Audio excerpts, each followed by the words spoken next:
Well, there goes the neighborhood. Good morning, everybody, and welcome. Hello. Oh, thank you. Thank you so much. I always get this one fan who whistles at me, and it's very flattering. I don't know how my wife feels about that.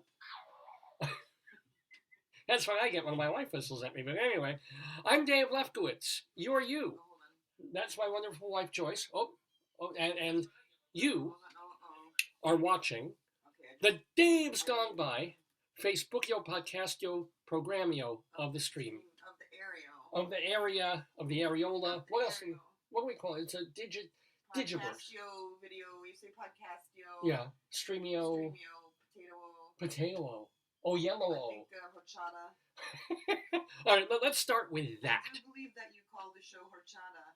Call it horchata. I'll explain. That's my wife Joyce, by the way, who is explaining that for weeks and weeks and weeks, when we go out together, and we don't really go out together because of still COVID, but we'll go grab food from various places and then bring it back and either eat it at home or we'll eat it in the car. But we like to go a couple of different places. And on our way to one place that we always get tea and some salad is a storefront that for years and years and years was not a candy store, but what would you call it? It was appetizing a deli.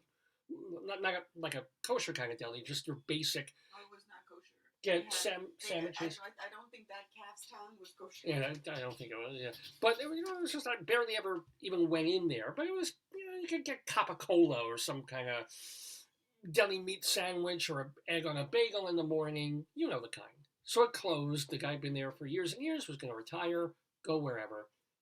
They was a closed storefront for a very short time. And then we started seeing the sign, Tacos y Mas, coming here. Taco, not just tacos, but tacos y mas. Tacos and more. And I'm like, I know what tacos are. I'm not a big fan of Taco Bell, but I like the occasional Mexican food. We used to, when living in Colorado, we would go to the Rio and Cafe Mexicali. I would have my share of. We had a lot of it in more realistic, but that's okay. Yeah. So every once in a while, I'm like, okay, I could go for that. It's not even remotely my favorite cuisine, but sometimes it's really nice. So I see this little hole in the wall storefront. I'm like, tacos y mas. I want to know what the mas is. That's what's really perturbing me. Because interesting. Right. Tacos y mas. What's the mas? Well, that's the thing. So for weeks and weeks we pass it by. And I'm telling Joyce, I'm like, I'm gonna try it. I'm gonna get some tacos. I'll wear a diaper if I have to, right? Just in case. You were so excited too. And then, almost rather quietly, even though they always say grand opening, there's nothing grand about it. They just suddenly opened one day, and there was like one or two people waiting to go in. But there must be a first tacos because this is Tacos y Mas too. Right. So there is, I think in New York, there's like the first tacos. There was probably a tacos, then a tacos y mas. In it now, this is tacos y mas segundo, right? Well, so I'm working on a sneeze here. Yeah. Well, yeah. So here's the deal. Finally, it's been open for like a month or so. I was gonna make a joke to work the bugs out, and then they kept stomping on the bugs, but that's racist. No, can't say that. So I'm like, I'm going to try it. I'm gonna go to Tacos y Mas. Such a happy camper.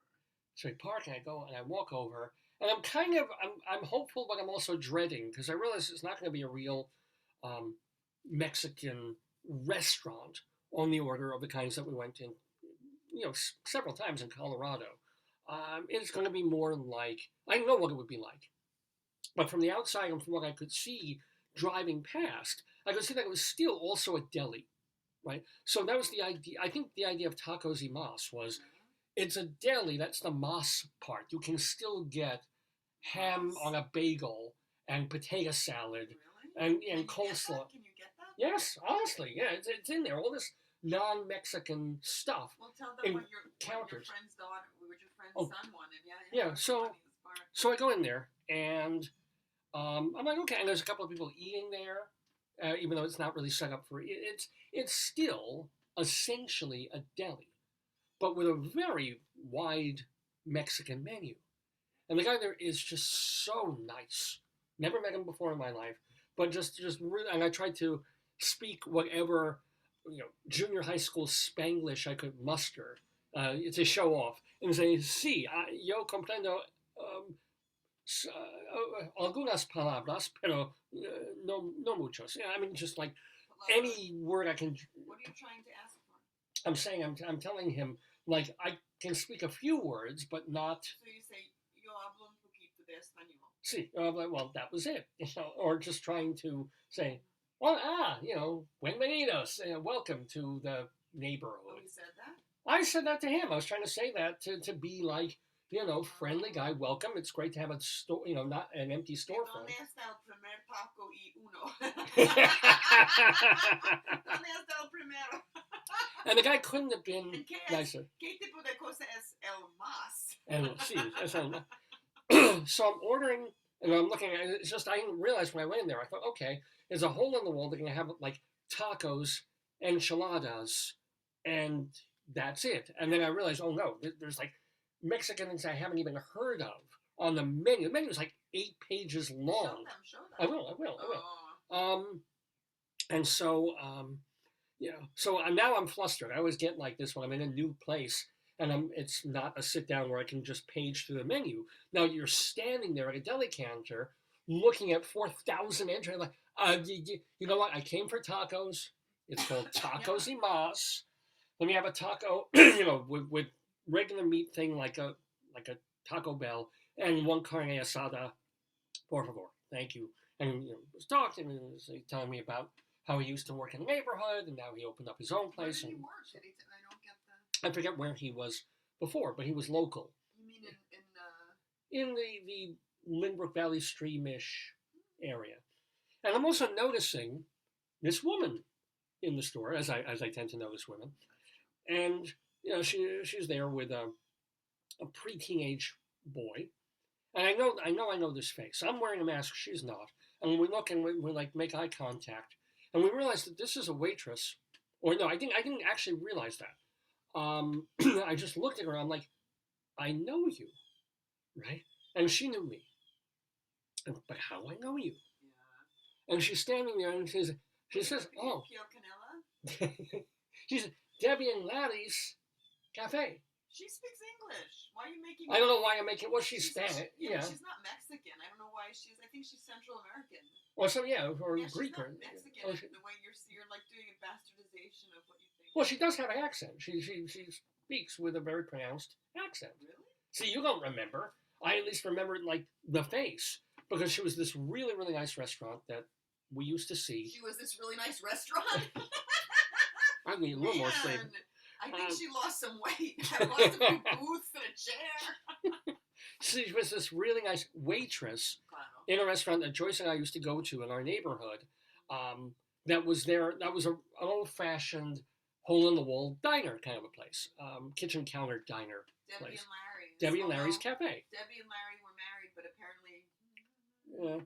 And Larry was this crusty. He wasn't even old. He was just this crusty middle-aged guy. You gotta get to know him to like him at first. But he made good food, very reasonably priced. It was a nice, real neighborhood diner where you could get an omelet, where you could get a hamburger, you could get whatever. And then, occasionally they had gyros, which was one of the few places in our neighborhood you could get them, right? So I would go there once or twice a week, week after week. And she was very often our waitress. And we fell in love with her basically, not just because she was nice, but she had shorthand that she would write on her pad to say what our orders were. And for Joyce, it would be like, or for me, it'd be burger or cheeseburger, back for bacon, fries, etc., and so forth. And for Joyce, she would... MED, medium, you'd want the burger. Medium. Yeah. For Joyce, Joyce would invariably order her favorite there, the spinach omelet, right? And it would be an egg white, usually spinach omelet with well, sometimes you get mushroom or something. I don't know, but it was usually just a spinach omelet and so forth. But instead of with her handwriting, and we would see it, It looked Oh, like well, the check was actually a handwritten check. It wasn't a computerized check. this, Now yeah, it would was. be, yeah. This was an old diner, man. Yeah, When we would yeah, have to pay the that's true. bill, she would write it out, put it on the table, Yeah. and we have to make out her handwriting. And so we see, oh, Bick, there's my burger Right back back, yeah. with this and that. And then instead of spinach omelet, she wouldn't write it out. Why would she? She would write Spim O'Neill. Spim O'Neill, which sounds like, you know, a 1960s singer from an English rock group. Or Spim O'Neill's there on the bass. So, I like that. and I just loved that. And I didn't even remember her name. I just looked at her. I was like, and I wanted to say it, but I didn't want her to think I was making fun of her. So in my head, I'm going, Spim O'Neill. But to her, I'm going, oh, Debbie and Larry's at Cafe. And she's fine, thank God. And this is the thing. This is how, like, the She eyes looked about work. 13. She looked young, but I don't think she just seemed very young, you know. Well, she was young enough that she has still a 10-year-old son that was with her that we had never met because we hadn't seen her in a decade. Literally, it had been 12 years since we last saw her working at this cafe. And she's still sweetest person. She's working locally. She's having a fine old time. She says that Larry, who owned the cafe, we knew him when he had lost one of his Talk children. about that bathroom. Oh, okay, yeah. Wow, so much to unpack here. So in terms of what happened to Larry was he lost one of his children, so that kind of really put him on he kept the cafe going for a couple of years longer, but the heart was out of it for him. So he sold the place, moved to live with one of his children, which was great and fine. I guess he's doing fine. She's doing fine. And now that cafe, Debbie and Larry's, is taken over by another diner. That's quite nice. They redid it. Apparently, they've redone the most magnificent bathroom in the history of Long Island. When you went to Debbie and Larry's cafe back in the day, and back in the day it was really only about 10 years ago, or even less than that, when we come visit back to New York, we eat there. You go in, and it was a perfectly, serviceable diner place, and the women's room was a woman's. They had a women's bathroom, right? Yeah, they did. And that was normal. Well, yeah, when you looked down the yard, it looked like The Shining. I mean, there was beside that. Well, it's a suburban neighborhood, so the back of it was a backyard, essentially, facing other houses and things. So the women's room, which I never went into, was apparently a normal bathroom. You never went in the women's room. The men's bathroom at Debbie and Larry's, man, it was the size smaller than a utility closet, I think, and you had to watch your head because it was literally the roof was not dormered, so you had to go in and hunch down and tilt your head to the side to sit on the toilet. You doing the dad step or whatever that thing is. It was not, remodeled or anything. It was essentially like an unfinished basement of a bathroom. When you're sitting like with your head, you gotta watch when you get up. There is a sink and it kind of works. Oh, good, okay. Oh. There was always soap. That's what There I was, thought. yeah. It was, somehow it passed inspection. Somehow. Oh, but that's not ADA accessible. How do you, if you're in a wheelchair, how do you get in? Oh, if you're in a wheelchair, you have to be outside the bathroom and aim. Because there's no way, right? Yeah, there's no. Even the women's room. Do you think it's grandfathered in? Yeah, it would have to be like so many buildings. Like but it's in the first floor. You can get into the establishment, I assume. Yeah. Although if the door is wide enough, you can wheel yourself into it. But do not try using the men's bathroom. A perfectly ordinary, normal person with all their limbs and faculties. Who entered that diner was absolutely perfectly normal? Zero. Okay. Zero. No, come on. It was old Jewish ladies, right? And middle-aged people And working in the Some neighborhood. of the kids from school would go there too. Yeah, Like sometimes, some of yeah. the lunch kids would Yeah. go. It was a normal neighborhood They diner. would do deliveries to all the hair salons and stuff. Yeah. Like they would take out. Yeah. So that was Debbie and Larry's. Let me get back to the main point of this. Is that so I meet her and she's got her 10-year-old kid there. And after I've already ordered, I said, well, it looks like you've eaten here before. What do you recommend? What should we have here? What's good? And she's always very good. And her son pipes in, and this is so American, man. This is This is not American. This is like 10-year-old kid. I guess. I guess. Maybe 10-year-old American kid. Mm. Because here it is, and this place, I mean, I'm going to look at the menu. I'll show it to you in a minute or two. If who's your guest so I can cut and paste it? Oh, here we go. Okay. A cabaret performer, Robert Bannon. Yes. Ooh. So they have taco salad and burritos, of course, and carne this and baleadas, whatever that is, and tostadas, and they've got it. So, you know, here it is. Here's people of Hispanic, Latinx descent, whatever, you know, phrase you want to use for that. So I'm asking her, what's good here? So next time we come here, if this is good, I'll order instead of tacos. I like variety. I'll try something else. And of course, the kid pipes up, oh, cheeseburgers. And it made me sort of sad in a way. And Joyce was saying, no, a kid is going to like macaroni and cheese, cheeseburgers, fries. What do you call those things? Chicken tenders. Chicken nuggets. The worst thing for me as a Tyrolean is when I would like be with people's kids and they're like, I want just white like not whole wheat but like a white pasta with like just nothing. I'm like, well, you know what I loved growing up, and this is absolutely true. I loved spaghetti with ketchup. Of course, there's nothing better than spaghetti with. I still love spaghetti with ketchup. That doesn't surprise me, honey. I said cabaret performer Robert Bannon joins Dave's Gone By at 9:30. This is true. Oh my God, 9:30. That's right. He's coming up soon. Sorry, potato. I'm trying to message people. It's like a whole deal. I know. And it's raining again. Yay. Good Lord. Okay, so kids know you. She's a little helpful with. Well, who knows? I may get a burger there at some point, just because it's still a deli. But you know, I want to try something else. And the guy at the counter was so incredibly nice because she was also talking about that they have desserts, and I had my eye. And I don't have time to tell the whole story of this, but if you know me and you know my plays and you know The Miracle of Long John's, tiramisu plays a special part of that. So they actually had in a little container, they had tiramisu, like a slice. And I was thinking about it, and I was like, well, you know, the first time I'm trying a Mexican restaurant, maybe I shouldn't have tacos and have the mas be tiramisu, if you know my story. But then I was like, you know what? Oh, let me do it. Let me have that too. And the guy said, I already paid. And he said, no, this your first time is on me, guy at the counter. So I was like, okay. Well, I hope the food's good here. What dessert you are the king of? Oh, wait, that's the whole other story from last week. Let me work on because I haven't even shown the menu yet.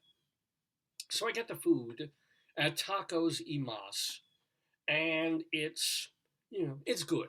I'm not going to stand here and rave and say it was the best Mexican food you only ever. One thing. Yeah, I had tacos with, what did I have? It was carne asada and their normal molida, which is ground beef. Right, a typical classic taco. Was very nice. It had cilantro on it, chopped onion, little avocado, I think, and it was good.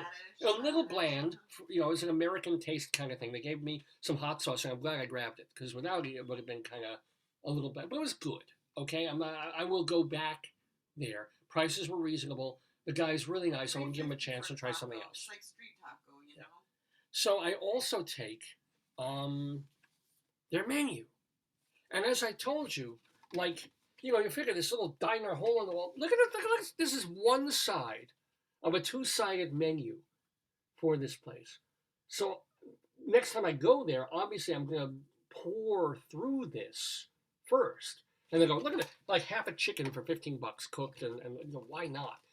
And all these real Mexican things, like stuff I've never, ever heard. Birria tacos, right? There's the street tacos.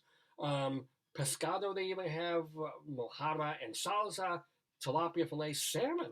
Ooh, salmon. So who knew? Plater and omelets, so Joyce can get her vegetarian omelet stuff here.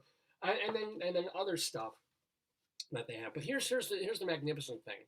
It is 2022. And as I said, guys spoke English, she also spoke Spanish. I tried to speak a bit of Spanish to him with my limited, horrible Spanish. And they've got, all the regular stuff. They have a side of, I should order like corn on the cob if they have that. Nice. Side of spinach, frijoles, French fries, quesadillas they've got, Mexican sausage. They even have lengua, beef tongue.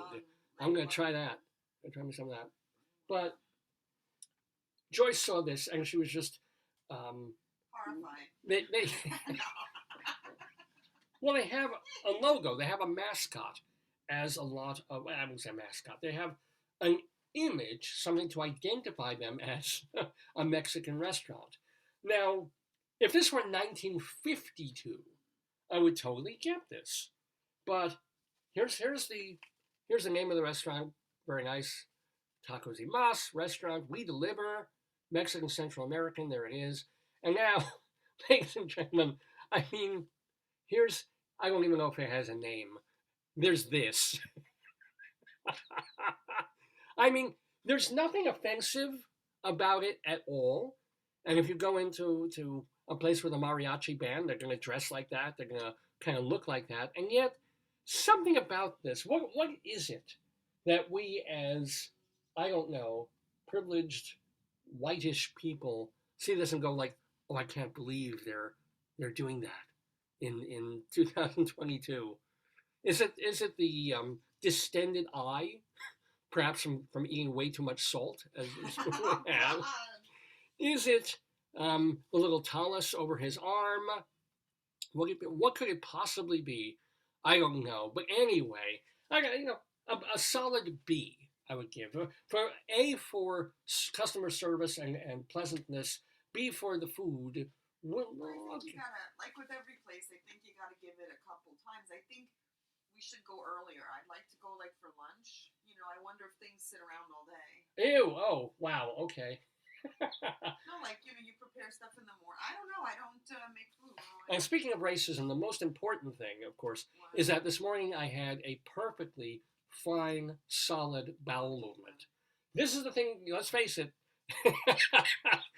When you see a logo like this, and you know that it's called Tacos y Mas, and with all due respect, Mexican food often looks the same coming out as it did going in. The one thing you want to make sure is that things in the furnace don't start shooting out messy logs, if you will. I was fine, so we know that at least the food quality and safety is fine there. So it goes. Tacos y Mas. Let me tell you a little bit more about this program. It's called Dave's Gone By, with me, Dave Lefkowitz. It's comedy y Mas.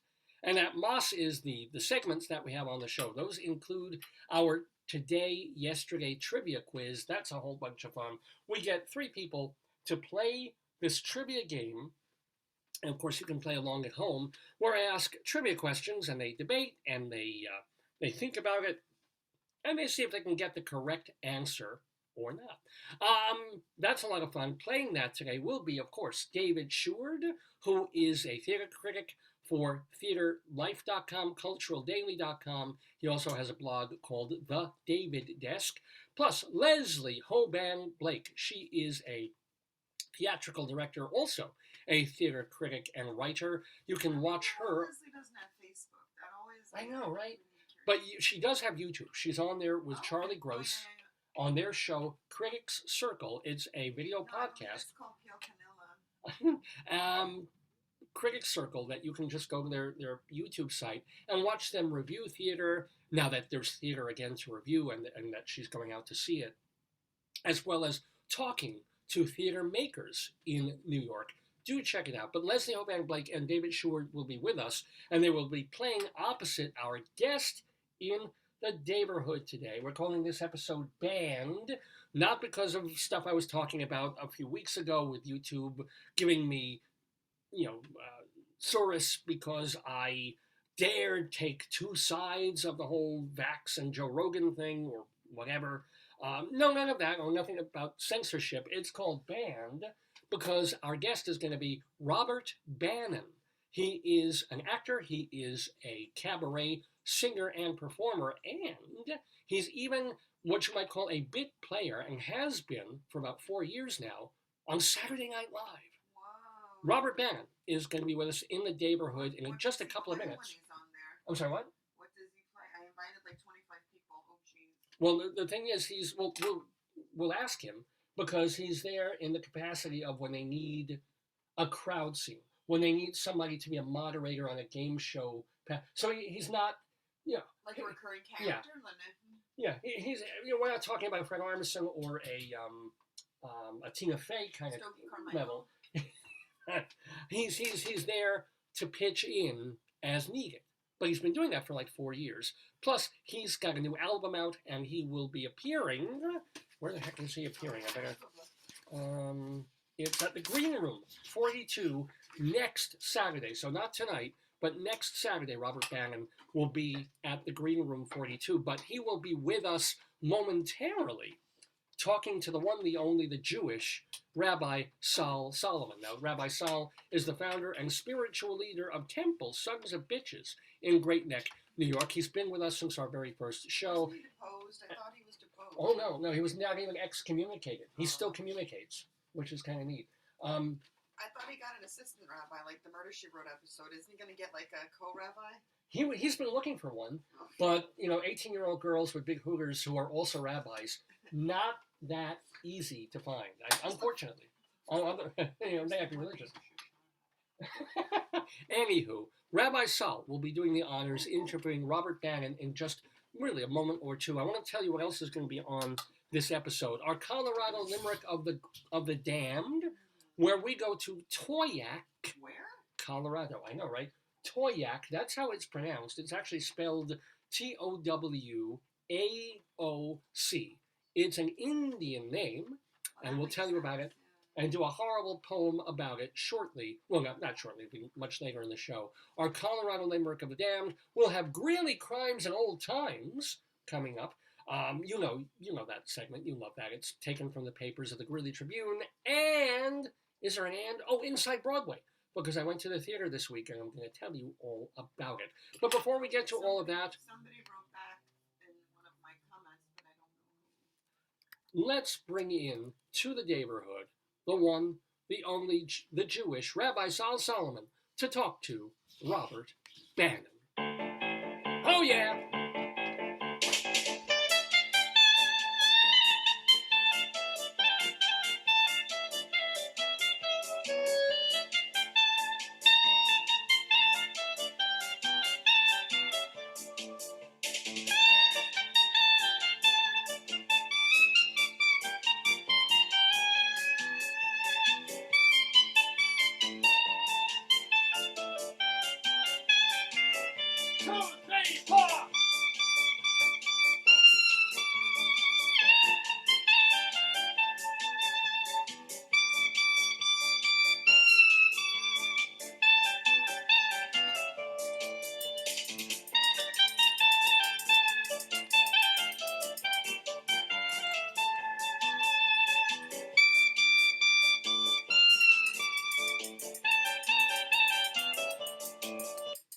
Shalom, my friends. Shalom, my enemies. This is your old pal, Rabbi Sal Solomon, founder and spiritual leader of Temple Sons of Bitches in Great Neck, New York. And I'm thrilled and delighted to be chatting with an actor, a singer, also a school teacher at one point. We have so much to ask about the delightful Robert Bannon. I'm going to first tell you just a little, I think I just told you a little bit about him, but if you've seen him on TV, it's because for 4 years, he's been something of a contract player on the Saturday Night Live television program. Plus, he's got a new album out. Plus, you can go see him at the Green Room next Saturday. So much to, I don't know why you're playing on Shabbos, but it's after sundown. It's fine.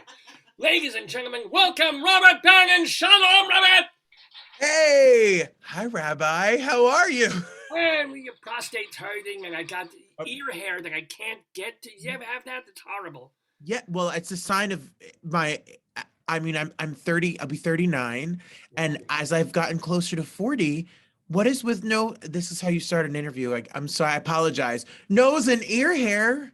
Well, honestly, I asked Sharon Gless and George Clinton about enemas. So this ear hair's nothing. Ear hair's nothing compared. You ever have an enema? I have. Dude, George Clinton's definitely had an enema. Oh, so, yeah, well, he's written songs about these things. That's why we brought it up. But Sharon Gless, it just came out of almost nowhere, which is what she said about her tuchus. But why did you ever have to have an enema? Why? What happened with you? You know, I was really sick in high school as a kid. I had meningitis caused by chronic Lyme disease, and I ended up leaving school. So not only did I have an enema, this I also had I also had those like colon cleansing. What are those things called? Where they Colon like cleanse. shove water up yourself. Well, yeah, the bulb. And wait, well, so what did that have to do with having Lyme disease? Well, Couldn't because you just add more my lemon and balance it out? my little, our Italian Catholic, my little Italian Catholic mother, Rose DeMeglio, Fort Lee, New Jersey, is a holistic little lady. So she thought like, that one of the holistic doctors told her that you need to like cleanse yourself to make sure you don't have any.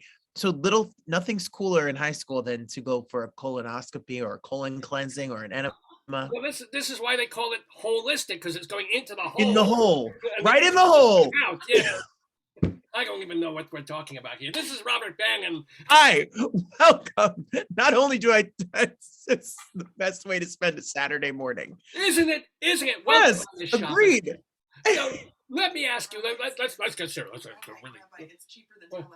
By the way, what we're doing right here is cheaper than telehealth. Look at this. I saved you hundreds of dollars right now. That's true. I feel so much better. So now I am curious though. Do you know how you got Lyme disease? Were you in a mountain somewhere and picking flowers? What the hell? Where did that come from? Do you know? Well, I'll try to segue this into something serious. I was in high school. I had swollen knees. I woke up really sick one day randomly in ninth grade. I was trying to do the high school production. I was at Juilliard Preparatory School at Lincoln Center, trying to become a musical theater actor, and it knocked me for a loop for over 3 years. I was misdiagnosed for over a year. I was out of high school. I was in Baltimore in hyperbaric oxygen chamber treatment, which was actually experimental at that time, but not from the holistic doctor, just the and I stopped singing, and I stopped completely doing everything that I was doing. I was doing shows at the Beacon Theater and at Madison Square Garden, doing musicals and commercials, and really trying to build a career as a performer.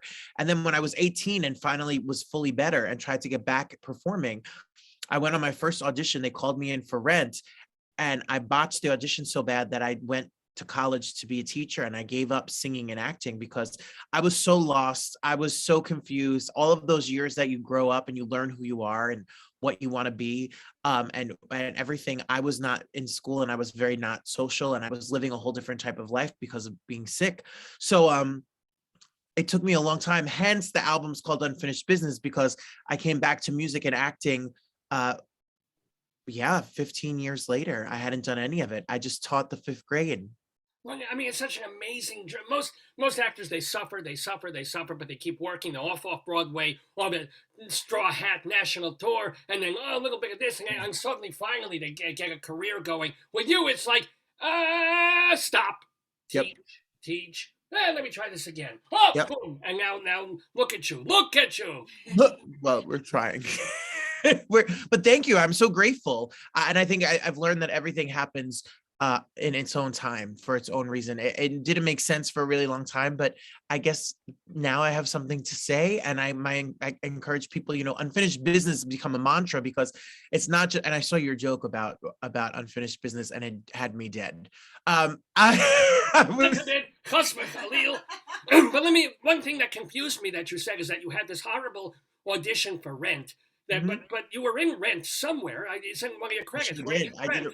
I did a production of Rent. I went in. They wanted me to be Mark, which is the guy who plays the guitar and is like the rock. When I was a kid, this rock guy, and I had to sing the song "One Song Glory." And the song "One Song Glory" has 8,000 lyrics. It's the eyes of a young girl, the eyes of a young guy. It's this, it's that. It's all of these random words that make no sense. So I botched it, and then I go into an audition. The first audition I went to after acting school, because after 2 master's degrees and 15 years teaching, nothing makes your parents more excited than saying, I am enrolled in acting school. And so I go to acting school, and I graduate acting school, and I go on an audition for Rent, a regional production of Rent that was going to be done. And I said, I'm going to be Mark, the guy with the glasses, because he doesn't have to sing these songs, and it will be great. I go to the audition, and they say, will you be open to any other roles? And I said, yeah, I'll be in the ensemble. I'll be anything else. Sure. And then they called me back to be Roger with the audition song of One Song Glory. And then I thought, wow, I guess I'm supposed to just face this head on. So I studied the words, and I don't know, did a lot of meditating and praying, and I booked it. And then for 3 months, I got to be Roger, and it was the hardest job for sure. It's not an easy show, but it was cathartic in a lot of ways. I can't imagine you. Yeah. They say there's no second chances but there are. I mean, if Garth Drabinsky can be producing musicals on Broadway again, just barely, and then you can go out of the thing and be in a hyperbaric chamber and dream of being on Broadway, and then Right. or regional and touring and doing what you do with Unfinished Business, then there are second and even third. At some point, Will Smith will be giving honorary Oscars to people. We know this.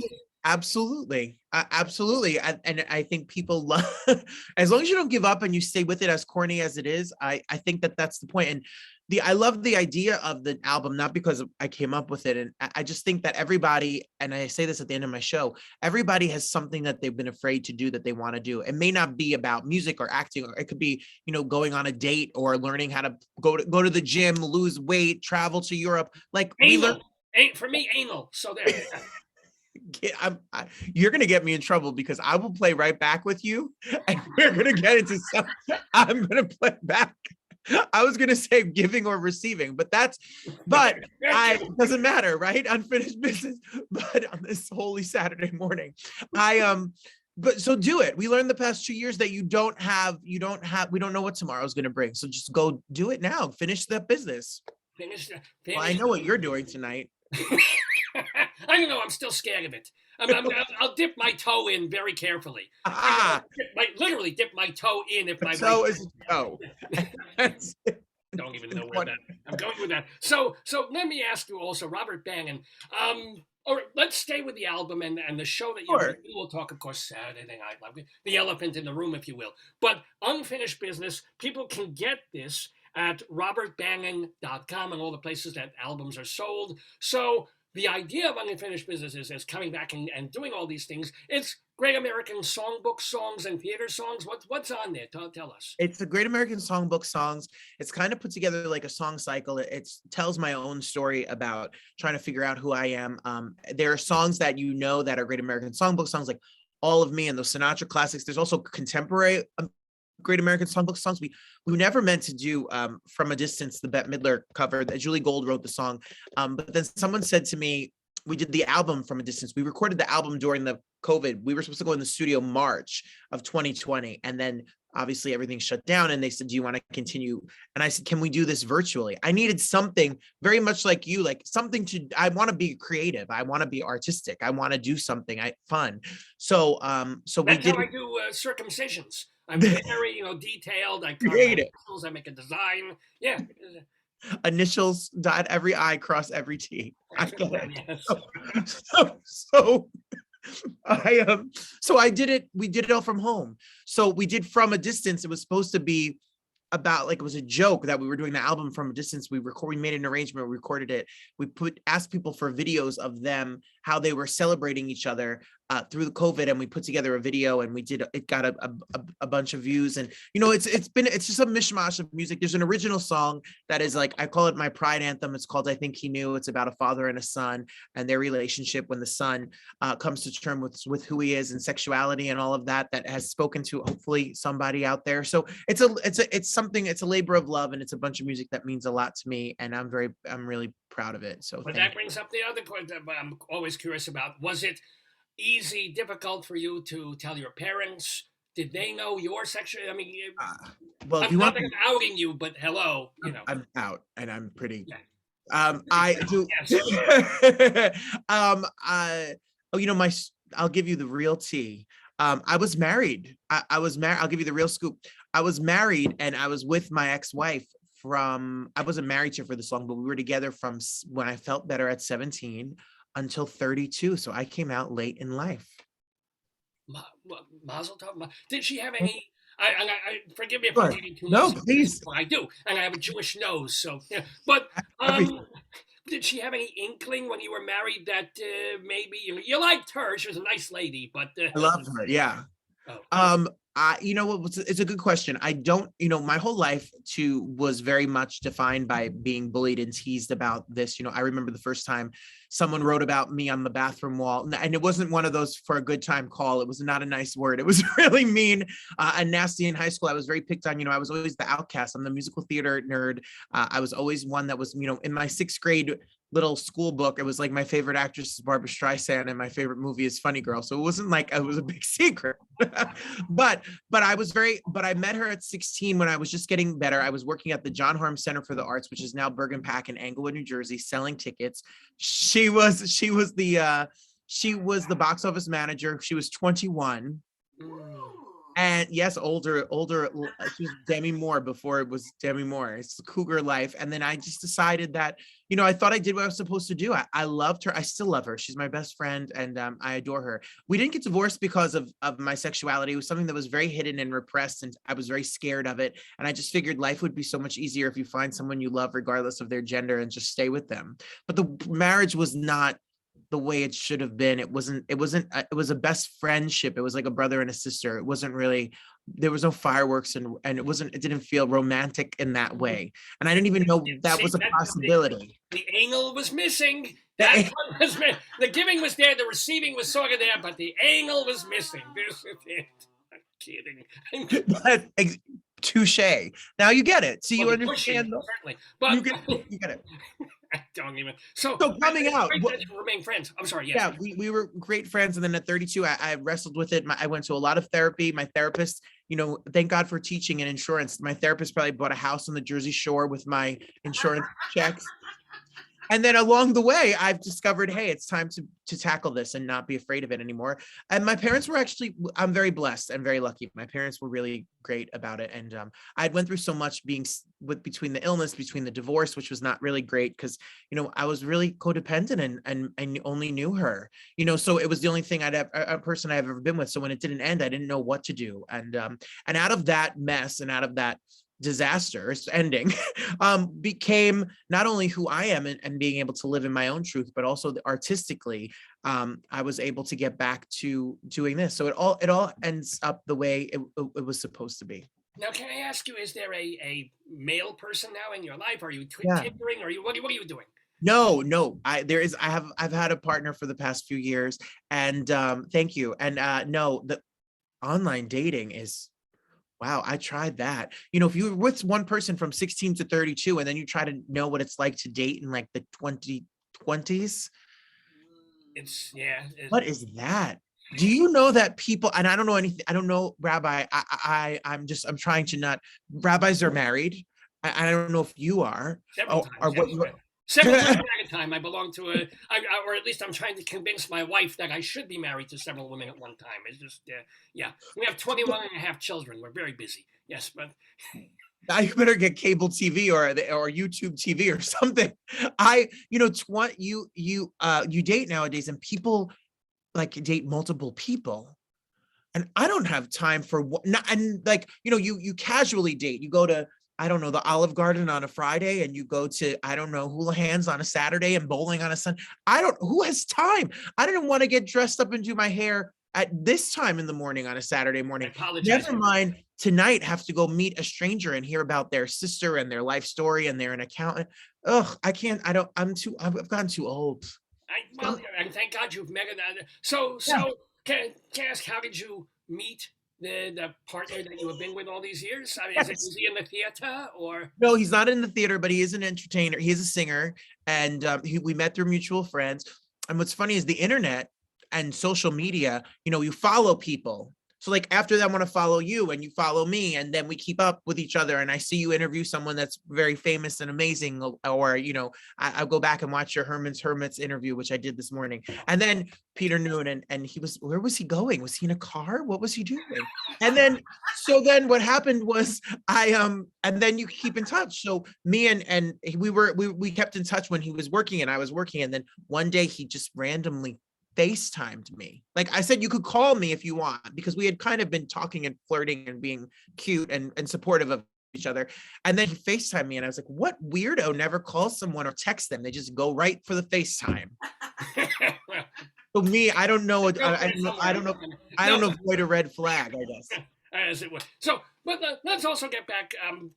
We have Robert Bannon with us, but by the way, which is lovely. Not only are we talking to you, but you're going to stay on and play the trivia game with David Yes. Stewart and Leslie Blake. So it's going to be fabulous. But when want to now deal with the elephant in the room of the fact Sure. that you are on TV sets all over America, all over the world, every once in a while, several times a year, helping out, as it were, on Saturday Night Live. So please do tell the story of how you, as opposed to 20 million other people, get to be on SNL.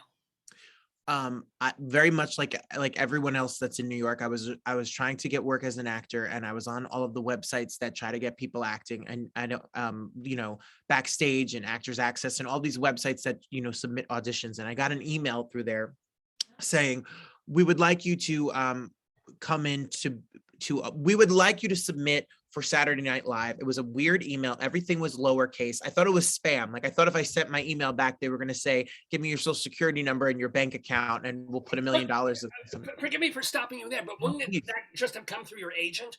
Wouldn't the agent have said, "Oh, we got a message from Saturday Night Live, send me yours"? How Well, it's like a weird typewritten terrorist message or something? truly a terrorist message. Like, you might as well just cut the letters out of a magazine and glue them on a piece of paper. I didn't have anybody. It was just me. I was just back, you know, this was back 5 years ago. So it was just me trying to just get my own self out there before I was Equity, before I was in the SAG union, like anything. It was just me trying to doing regional or community. It wasn't even regional yet. Community theater productions around, you know, Jersey, and they're great. And so I went, But yeah, okay. right, exactly. So I got this email. I looked her up. I Googled her name, and apparently she did work at NBC. And so I emailed her back and said, I grew up watching the show. I love the show. I will do anything to be on the show. And then she wrote me back and said, we can't use you because your hair is too long and it's to play a skinhead. And it's a featured part on a sketch called Welcome to the TSA. So we're sorry, we have to use someone else. So I wrote her back and said, I'll go to the Supercuts right now and shave my head if you tell me I can be on the show. And she said, "Yeah." Didn't it occur to her that you could shave your head? You would think so. You Yeah. would think so. I mean, I guess people are particular about it, but my hair is not that long or that fancy. So like, what the hell do I care? So I just went to the Supercuts. She said the director hired you. I went to the Supercuts and I said to her, because there's something about talking to people like a regular person. And I know like she could be the casting director at SNL, but she's still a human who is still trying to get through her day and she has a job to do. So I just flat out asked for what I want. I just said, if I do this, will you make sure that I can be on the show again? Because this was for one of those like satire commercials that they film. I wanted to be at NBC. I wanted to be at Rockefeller Center. I wanted to be there at 11:30. I wanted to see the show live. So she said, yeah, of course, we hire people a lot to be different things. So I went in, I shaved my head. It's called Welcome to the TSA. It was during the years when there was a ban on people coming from Middle Eastern countries in the beginning of the Trump administration. And they were trying to show like, I go in looking like a skinhead holding a garbage bag that looks like a giant gun.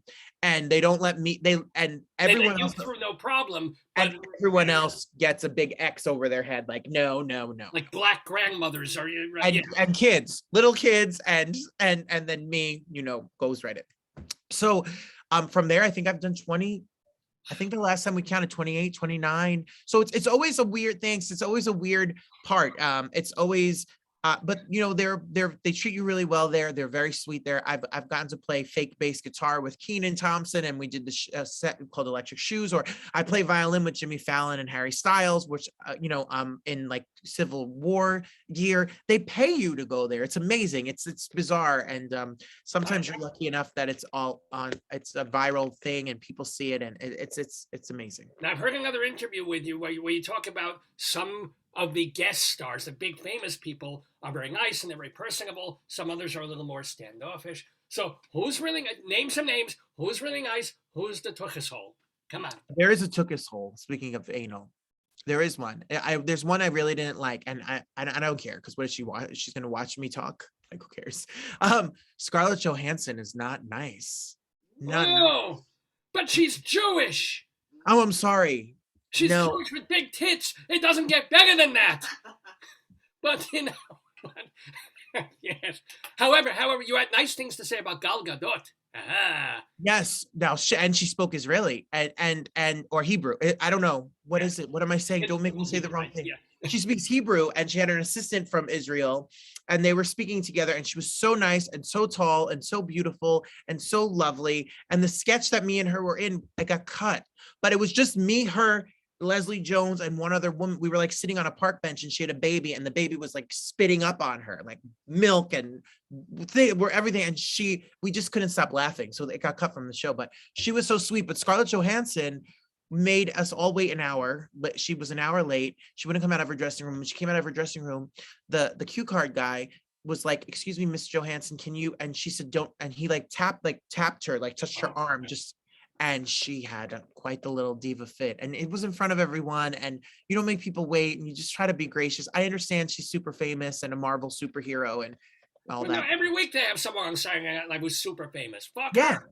In fact, I would like to fuck her, but I'm not going to ever get to. But you know, this is just a little joke there, a little comedy that we're doing here on. But can I ask you, when you do a Saturday Night Live bit, what yeah. you, I mean, you get a script probably 2 hours before. How much can you memorize, or are you just reading through cue cards too? How does that work for you?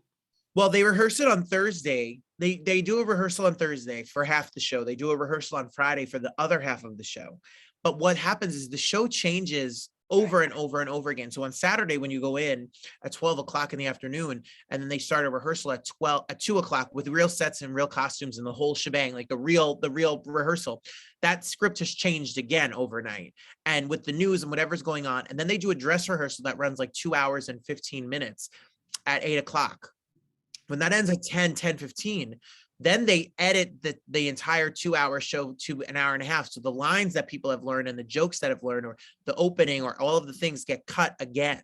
And what jokes don't work get rewritten. So a lot of the times at 10:30, you get a whole new set, a whole new rundown of So sketches. there's no A whole point new, in memorizing. There's really yeah. no, you have to just sort of go with the cue cards. Hence why they use the old school cue cards, because using a teleprompter, like they won't be have time to fix all of the jokes. So it's old school, like handwritten cue cards held up next to the camera. Who's your favorite Saturday Night Live performer to either work with or to be convivial with over the craft table, if you will? I wish they ate the best with everybody more so. But they're very sweet. Most of them are very sweet. Kenan Thompson is incredibly kind. He goes out of his way to say hello, good morning, how are you, what's your name, how are you doing. I've seen him talk to kids that were on set. I've seen him really chit chat with people. Everyone is pretty nice. Some people just, I guess, have their own process. They're more quiet than others, or they keep to themselves. But I he's get that too. I mean, as long as they're not being rude, I no, get that too. They're going to go on the air live. They need time to. sure, And I get that. But as long as they're not, nasty and like. no.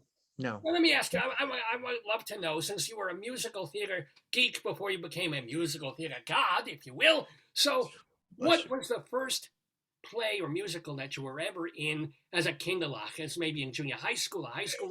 Who were you and what did you do? Fifth grade, the Roosevelt School, Richfield Park, New Jersey. I was the Tin Man in the Wizard of Oz. And did you love it? Did you wish you were the scarecrow? I mean, how was the experience for you? I I loved it. I wasn't good. I remember starting to sing, and I heard kids laughing, which then made me tell my parents that I loved doing this and I wanted to do a better job. So I wanted to quit basketball and t-ball and baseball and all the sports that my parents put me in, thinking that's what you do with a son, and take musical theater class. So they brought me to the Bergen Mall in Paramus, New Jersey, and I joined a musical theater class. And then we started doing like mall Christmas shows. Like if you go to the mall at Christmas, they bring out the kids. But like mine was the perfect place for me. They put us in top hats and tails, and we didn't do Christmas songs. We did Broadway show tunes. So I started singing "There's No Business Like Show Business" at every mall in front of every Christmas display. That's actually pretty great. You must have loved. You really actually must have loved that. No, I did. I really loved it, and that's how I got started. And then God bless that. Her name was Carol Naso. God bless her, because at some point she said, when I started to get better or got more comfortable with who I was in performing, she said, it's time for you to go somewhere else. So she recommended me for this place called the Boys Harbor Conservatory, the Harbor Conservatory, which is in New York. And I went there and went to an audition. My parents are not stage parents. They didn't know anything about show business. My dad's a landscaper. My mom was a hairdresser. Like we were not up on the how to do this. So they brought me to an audition at Harbor Conservatory for Ain't Misbehaving, which apparently there's no role for me in that show. No, I would no. No, No. no, No. no Although roles. now, where black people are playing white people's roles, you could get up there. You could do the Viper. You could, Yes, that would be an interesting production. yeah. Sure. So they didn't hire me for that show, but they did tell me, would you like to start classes here? And then his name was Burton Rouser. He started the first kids musical theater program at Juilliard, and I was there. So it was a wild. Actually, I'm sorry, but it did occur to me that if a white person were doing Ain't Misbehaving, it's like your feet are too big. They are just too large. I'm afraid it irritates me in the way that your feet are too. Yeah, no, It might work yeah. out. So that was but I loved it, and I did all the high school plays and all of the elementary school plays then, and anywhere. Let me ask you, in doing, as you said, you went on to do some regional. You went down to Madison Square. What's the weirdest, funniest thing that ever happened to you while on stage in a show? I did a production of The Music Man, my first equity job, The Music Man in Sharon, Connecticut at the Sharon Playhouse for one summer, where they hired these, I don't know where you are, you're in New York, and I don't want to offend anyone from Brooklyn. They hired one of these Brooklyn hipster directors who was working at the Bushwick Star to do The Music Man. And her vision of The Music Man was to modernize it and to tell and arrest Harold Hill at the end. Okay. So there is trouble in River City. Yeah. We all had cell phones and electric fans, and Chapoopy was a disco song with a disco ball. And please tell me someone videoed this. Well, it got a lot of watchable somewhere. It has to. I hope so. I've never seen it. I'm scared to see it. But we opened, and then one of the board members of the Sharon Playhouse sent a letter to the estate of Meredith Willson, so appalled at this production because they reorchestrated songs, they cut songs out. So yeah. So get shut down the day after opening night. A cease and desist letter after opening night saying that we didn't take it back to the original. So the cell phones got axed, the fans got axed. So then they had to put in the songs, but the director was so offended that someone was ruining her artistic vision that she would make the songs that were cut. She would put the house lights on in the middle of the show, have the actor walk out with the music stand and say, "This song is not supposed to be in our production, but we have to." She'd make an announcement. So it was the bizarrest production, the weirdest summer I have ever spent in my entire life. Honestly, I would have loved to have seen that. I have to say, it's horrible because of the train wreck. It was, with all I'm sure you were great in it, but still, no, you. No, you know what Robert Bannon is great in? He's going to be great on stage at the Green Room 42 next Shabbos, Saturday night. Go get the tickets. He'll be doing. I'm sorry, what? It's literally Passover. Oh my goodness! Are you going to do any Jewish songs at all? Maybe in Irving Berlin. There's a little Streisand number, of course. There you go. All right. What number is that? We're doing Stony End because I'm doing this Laura Nyro medley. Oh my God! Yeah. Because when you think of the opening line of Stony End is I was born from love. My poor mother worked the mine. I was raised on the book of Jesus, which is so perfect for Passover. Perfect for Barbra Streisand. That's right. I'm just want to get in touch with the people who are going to be part of the game that you will be playing. Yes, with Dave and with. I'm scared. Yesterday they're not here yet, so we're going to play for time a little bit, and which is great because I get to ask you more questions, but also tell people to go to Robert Bannon BANNON.com, and by all means, please do get his album Unfinished Business. What's the label on that? It's called LML Records. They put out Lea Salonga. They put out Lee Lessick, who produced the album. He's a cabaret singer as well, and he owns the record label out in California. So Lee produced the album, and it's on LML Music.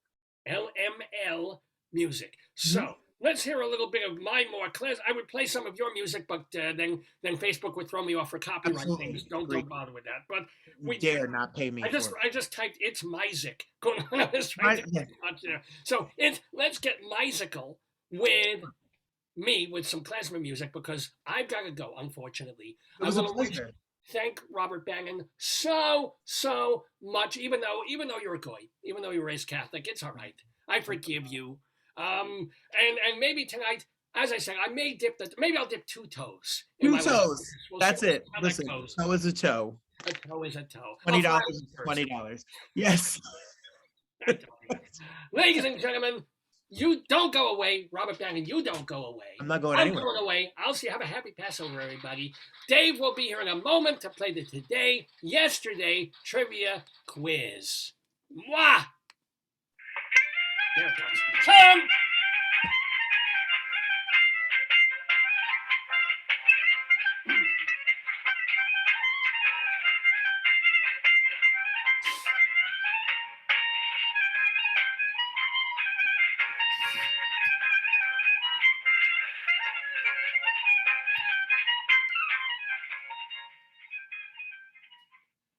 Oh, hello, everybody. Dave Lefkowitz here on this Saturday morning. It is April 9th, 2022, and we are doing the 845th episode of Dave's Gone By. We're here with the very talented singer and actor and very, very fun fella, Robert Bannon, and he's joining us alongside David Sheward. Tell Robert that it's okay if he scores 0 points. Oh, yeah. Well, let me give Robert some info about the game that you're going to play. It's called Today, Yesterday. I don't know if you watched it last week. You mentioned when you were talking with the rabbi that you watched the Peter Noon episode. I don't know if you stayed on to watch the game. Did you?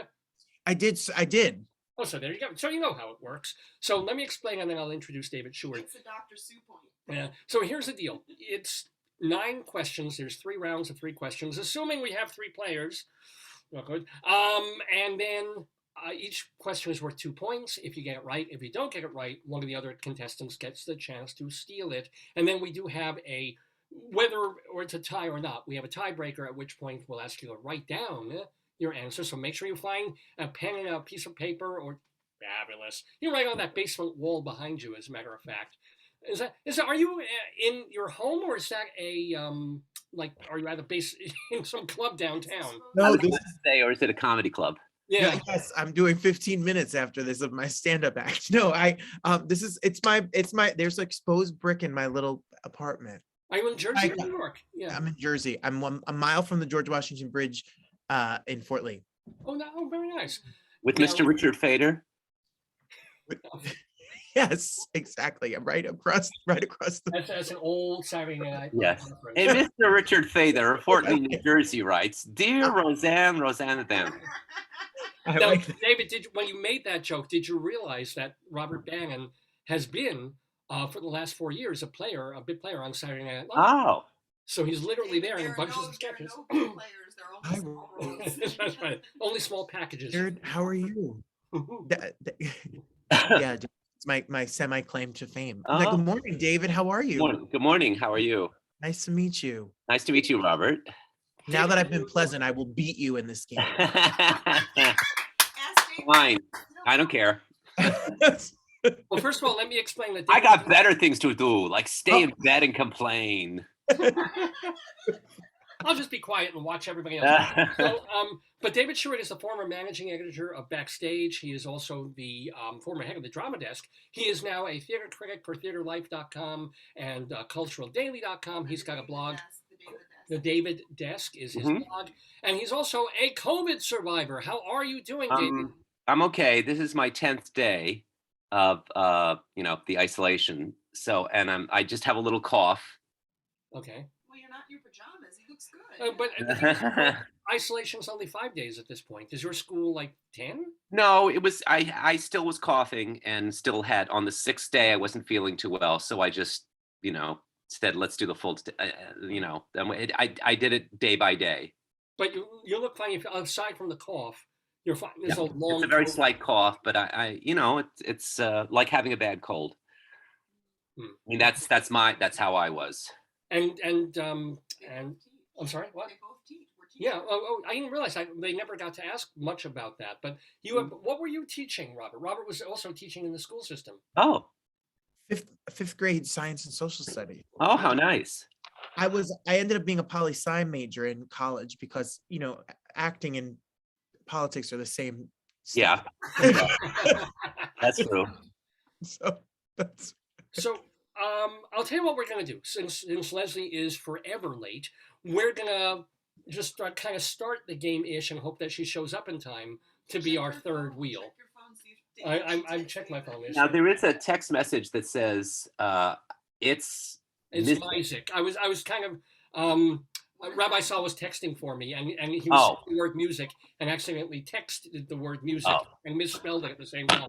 So Okay. that's what that was from Rabbi Saul. But why would you text that? He's not good at multitasking.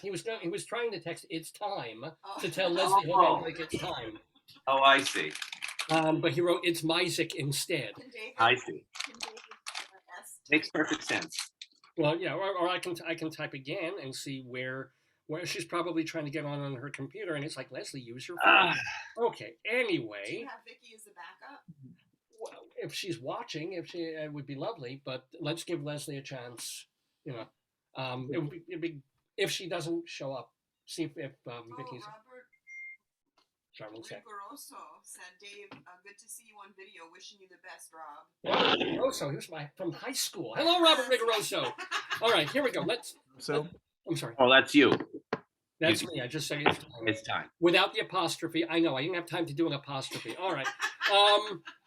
Robert Bannon, could I kindly ask you to pick a number from 1 to 6 and tell me what it is?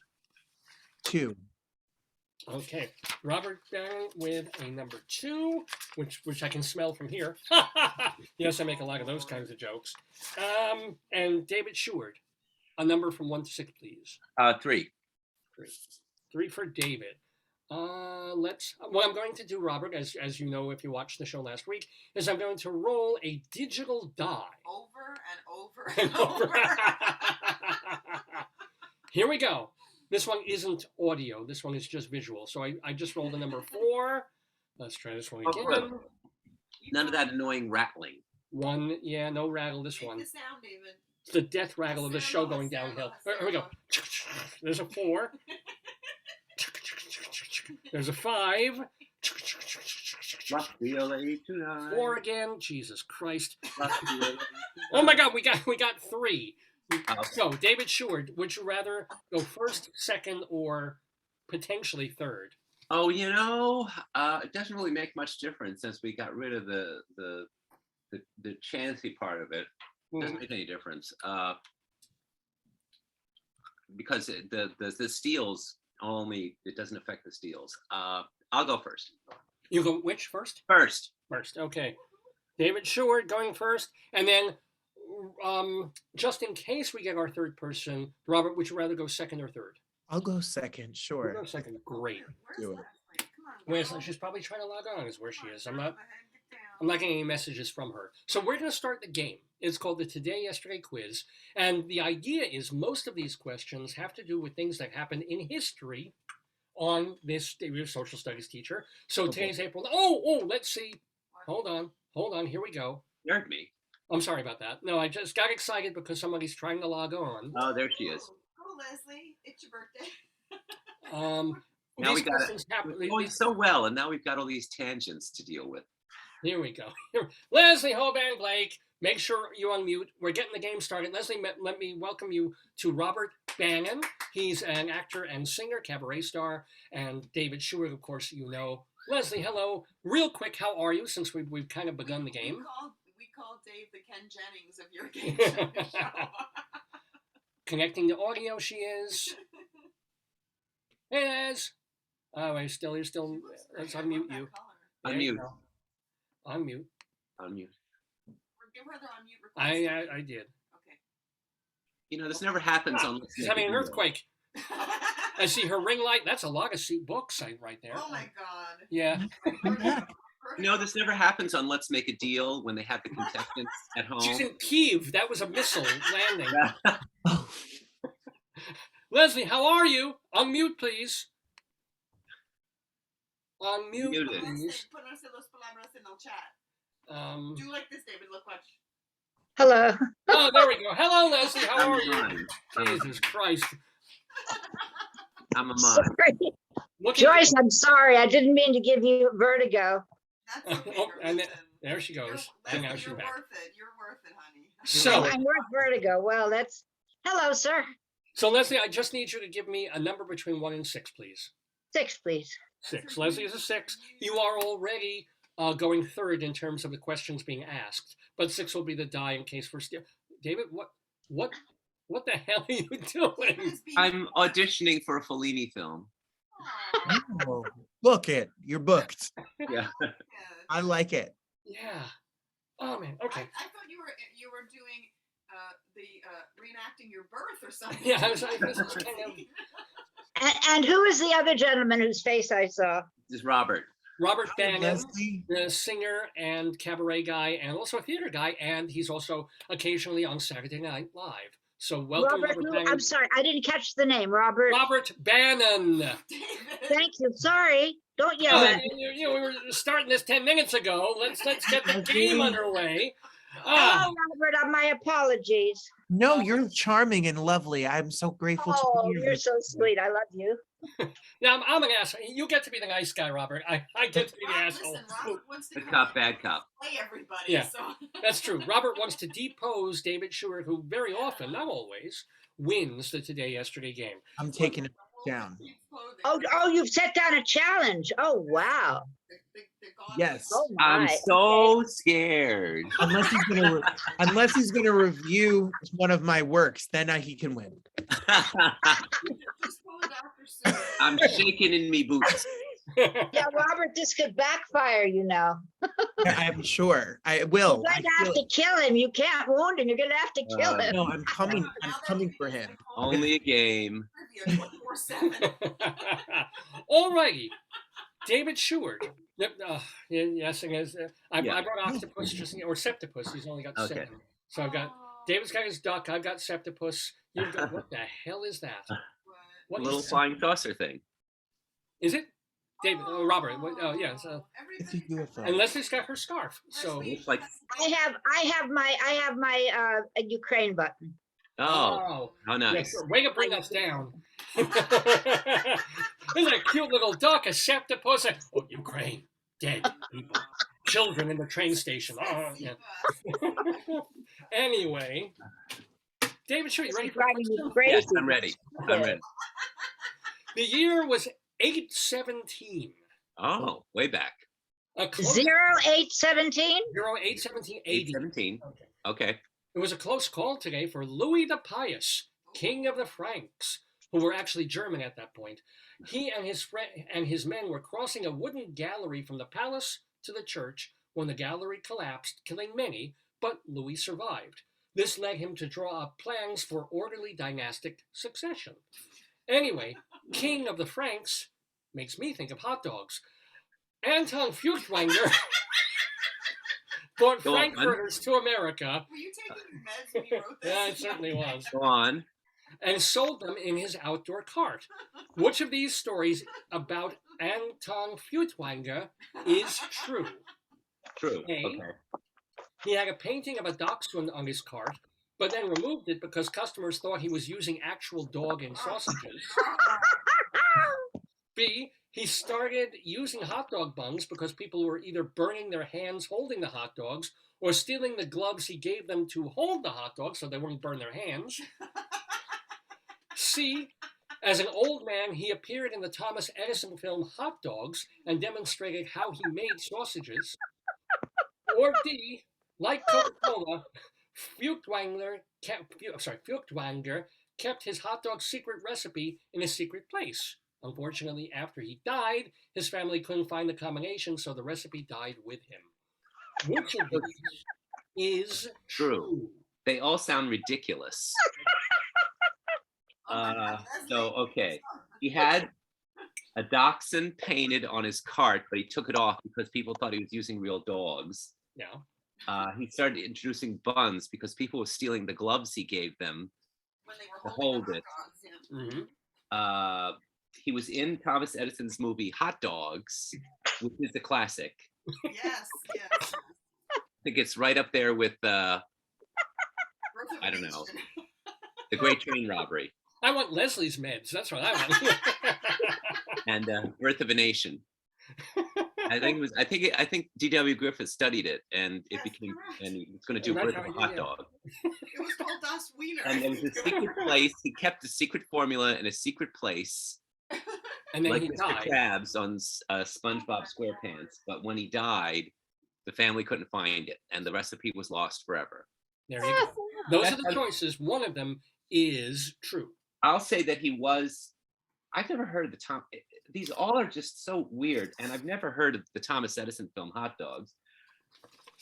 But that's the one that sounds the realest. I mean, the others sound so stupid.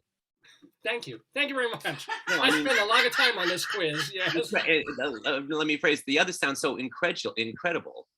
So I'm gonna. So well written. It's So so well it's probably not the Thomas Edison one.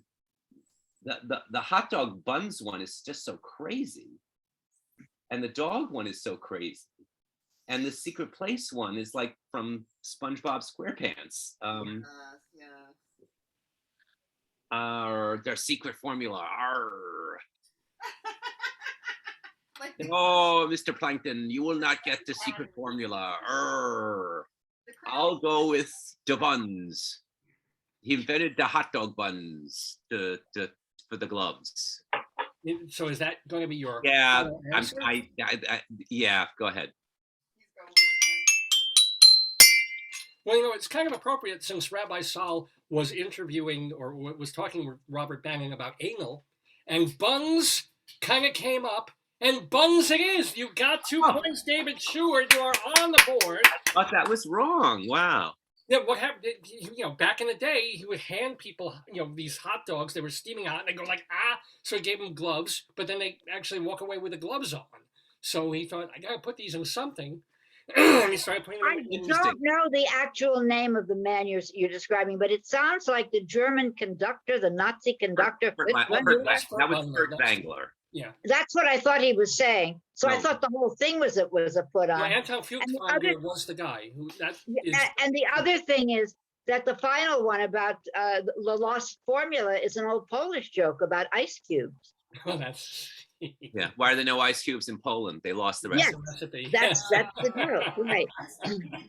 Oh, yeah. Or what was it? The, Congratulations on breaking the ice. Speaking of ice cubes, Yeah. by David. the way, there is from 1904 a Thomas Edison little short comedy called Hot Dog. Oh. It's about a salesman who can take actual dogs and turns them into sausages. Ah. And then what's really cool is he can turn the sausages back into dogs. It's very Wow. cute. It's like 4 minutes long. It's very cute.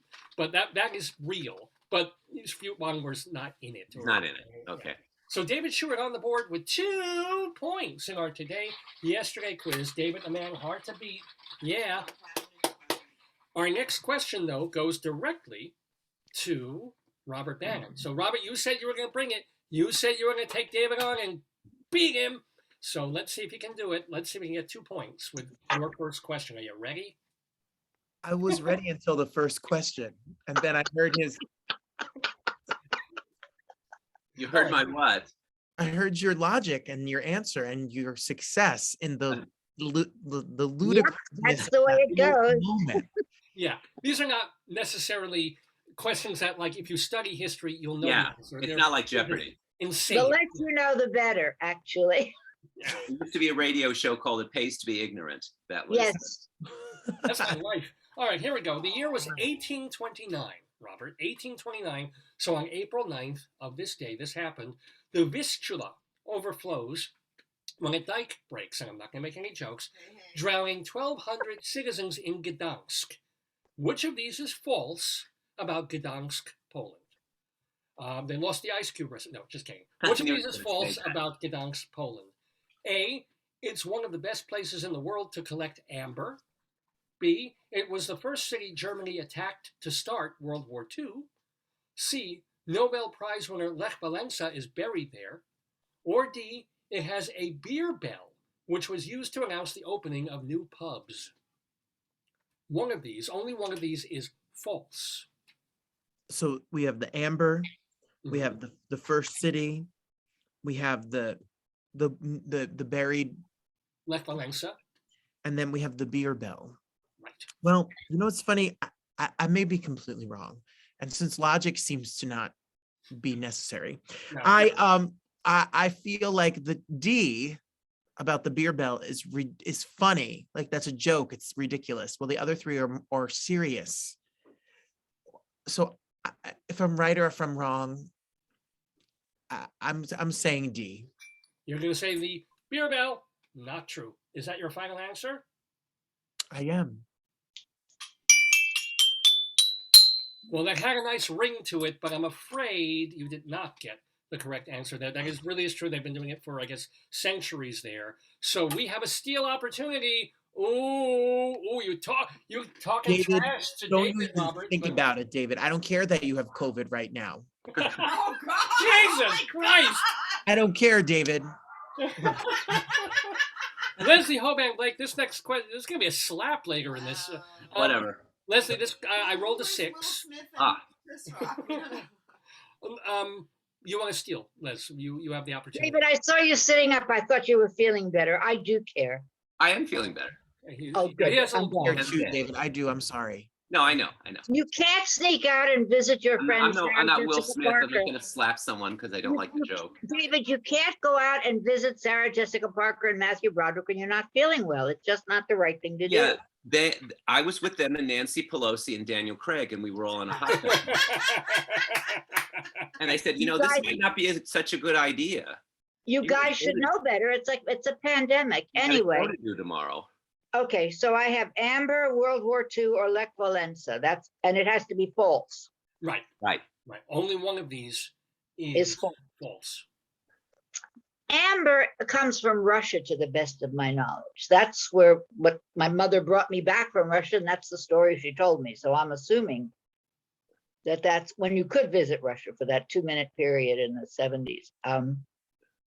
So I'm going to say that Amber is false. Is that your final answer? Sure. Well, you know, we're not in Russia. We're in America. And that is not the correct answer. So, David Short, you got a 50-50 shot here. All right. So it's either this was the first. Read the wording. I'm going of to read the it. remaining questions for you. Which of these is false about Right. Gdansk? About Gdansk. B, it was the first city that Germany attacked to start World War II. Or C, Nobel Prize winner Lech Walesa is buried there. Well, our last answer was B, but that doesn't mean anything. Logic does not help us in that. I'll say B because I don't think Gdansk was the first city to be attacked. So I'll say B. You can get Is- Gdansk if you want to. Is that your Hey, I final can- answer? I won't Gdansk. Don't ask me. Oh, you just stole my damn joke. Thank you very much, but that was very good, yes. Okay, then let's Gdansk. Let's Gdansk, under the moonlight, the serious moonlight. Well, I've got some serious moonlight shining on me because I stumped the panel on okay. this question, amazingly enough. Here's the deal, folks. Lech Walesa is 78 years old and alive and well. Oh, Oh, Not even dead. okay. I didn't know that. Yeah, he had a pacemaker put in back in 2008, another heart operation last year, but he had COVID in January. Oh, He's okay. So not buried in Gdansk at all. And all the others are true. There was a beer bell Oh. and amber. It's Gdansk is really, really known for its amber. So there Okay. we go. Poland is known for amber. Who knew? Who knew? No, Jenny, the home health lady, used to bring us amber. Yeah. I didn't know. I thought it was. Oh, okay. Yeah. Fine. Okay. Amber waves of amber there. That's in their national. anthem. Okay. Okay. Moving on, we now have a question for Leslie Hoban Blake, who is only 2 points behind. David's leading with 2. Nobody else on the board yet as we finish round 1 of our Today Yesterday quiz. Leslie, are you ready for a question? Sure, why not? Why not? Yeah.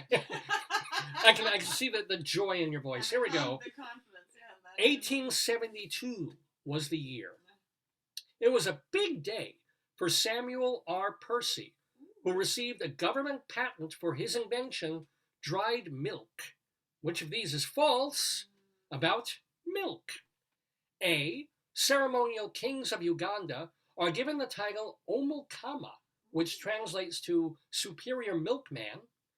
B. Before refrigeration, Russian peasants used to keep milk fresh by putting a frog in it. C. Before he started pasteurizing milk, Louis Pasteur first tried the process out on apple juice. Or D. Give or take a couple, a gallon of milk contains approximately 350 udder squirts. Ugh, David Lefkowitz. Which is false or which is true? One of these is false about One of milk. these is false. Okay. All the others are true. Yeah. Well, I just, the thought, I will never touch, I don't drink milk anyway, but I would never touch milk again because I would think that, are you counting, David? I'm counting the udder squirts. Yes, I know. I would think that there was, I knew that's what that was. I figured that's I'm what hoping you that's what that was. I can't get the image of a frog in my milk out of my mind now. As much as I love frogs, I don't Especially like a Russian frog. Kurlicha. what's that in my milk? It's a frog doing the backstroke. I know. So we have superior milkman on an African tribe. We have frog in your milk to keep it fresh. We have apple juice was used before milk by Louis Pasteur. And we have 350 udder squirts. Is that what we're saying? Yes. I wrote that, true or not, I wrote that because I just love the word udder squirt. I can't imagine the things you're going to come up with after this on udder squirts. Bad enough you had to mention them at all. Okay.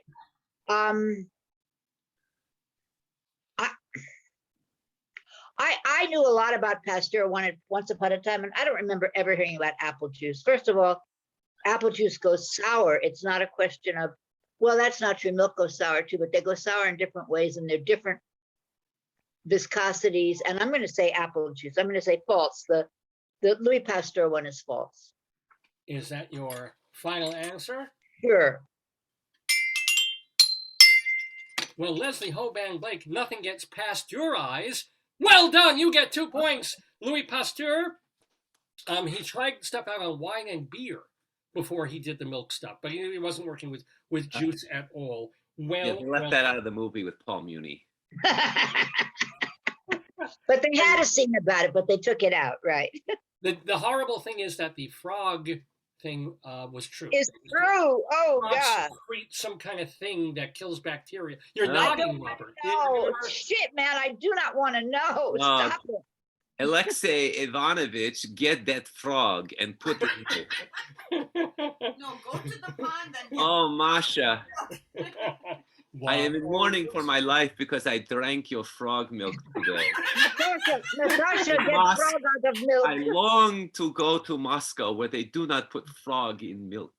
one day I shall have milk with sans frog. When I shall go in the carriage away from desolate town. I think I read about that in Anna Karenina. Was it in Anna Karenina, the frog? All families, all unhappy families, they drink. Frog milk in different ways, yes. Which Okay. is why they're unhappy, right? Okay. Rob, are you still with us, Robert? I am. He's- I'm very entertained and fascinated. Oh, Lubov Lubovich, I cannot drink. Okay. Why are there Maybe, so Robert, many maybe you can use David in your act.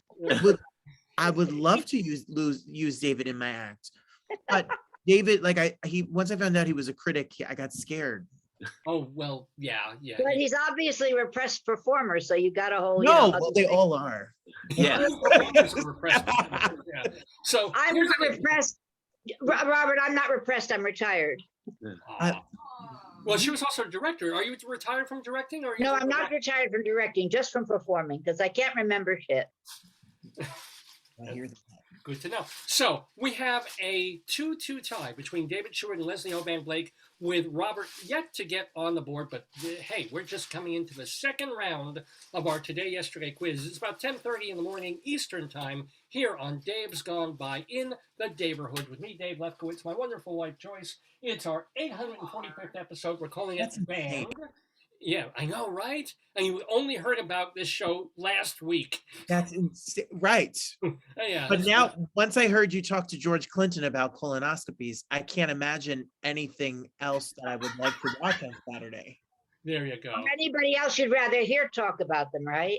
No, I mean, I think of the funk, I think of colonoscopies. Yes. We've been trying to get the Funk, Queen on the show. bring Good, good one, Robert. Good one. Bring in the funk, bring in Dorota Rooter. Ah. That's the new musical that Savion Glover is working on. I would see that. Right, exactly. It was what Melvin Van Peebles was working on just before he died. Yes. But here we go. Let's have our next question to begin round 2 of our Today Yesterday quiz. Tell David I love the color of that room. It's such a pretty color. Yes. David, my wife loves the color of your room. Yeah. Oh, the green? Thank Yeah, you. Nice. Beautiful. It's Is it very nice? It's Hunter, it looks like Hunter Green. Yes. It's I knew very, Hunter Green. We went to Hunter College together. It was I kinda- believe it's called Waterbury Green. it is. Hunter Biden's cousin. Yes, go ahead. it's very frog and milk to me. Yes. Here we go. David Sheward, question for you. The year was 1928. Uh-huh. Happy 94th birthday to Tom Lehrer, born on Manhattan's Tom Lehrer, Oh, yeah, yeah. Upper East Side today. Uh-huh. Now you're probably. I thought you were familiar- saying his 94th birthday was in 1928, but Oh anyway. no, go I'm sorry. No. He was born in 1928. He is 94 years He's old. still alive. And like Walesa, he's Like alive. what Gillespie, he's still alive. Thank God. You're probably familiar with the songs on his 3 classic albums, and you might even know he wrote some songs for public television's The Electric Company, like Yes. LY and Silent E. Right. But he actually wrote 10 songs for the show, Oh, okay. including all of these, but with Okay. Okay. A. Finch and Dench, B. The Menu Song, C. Pinch and Punch, D. The Mumble Song. Okay. Finch and Dench, which is about Peter Finch and Judy Dench. Could be. Could be.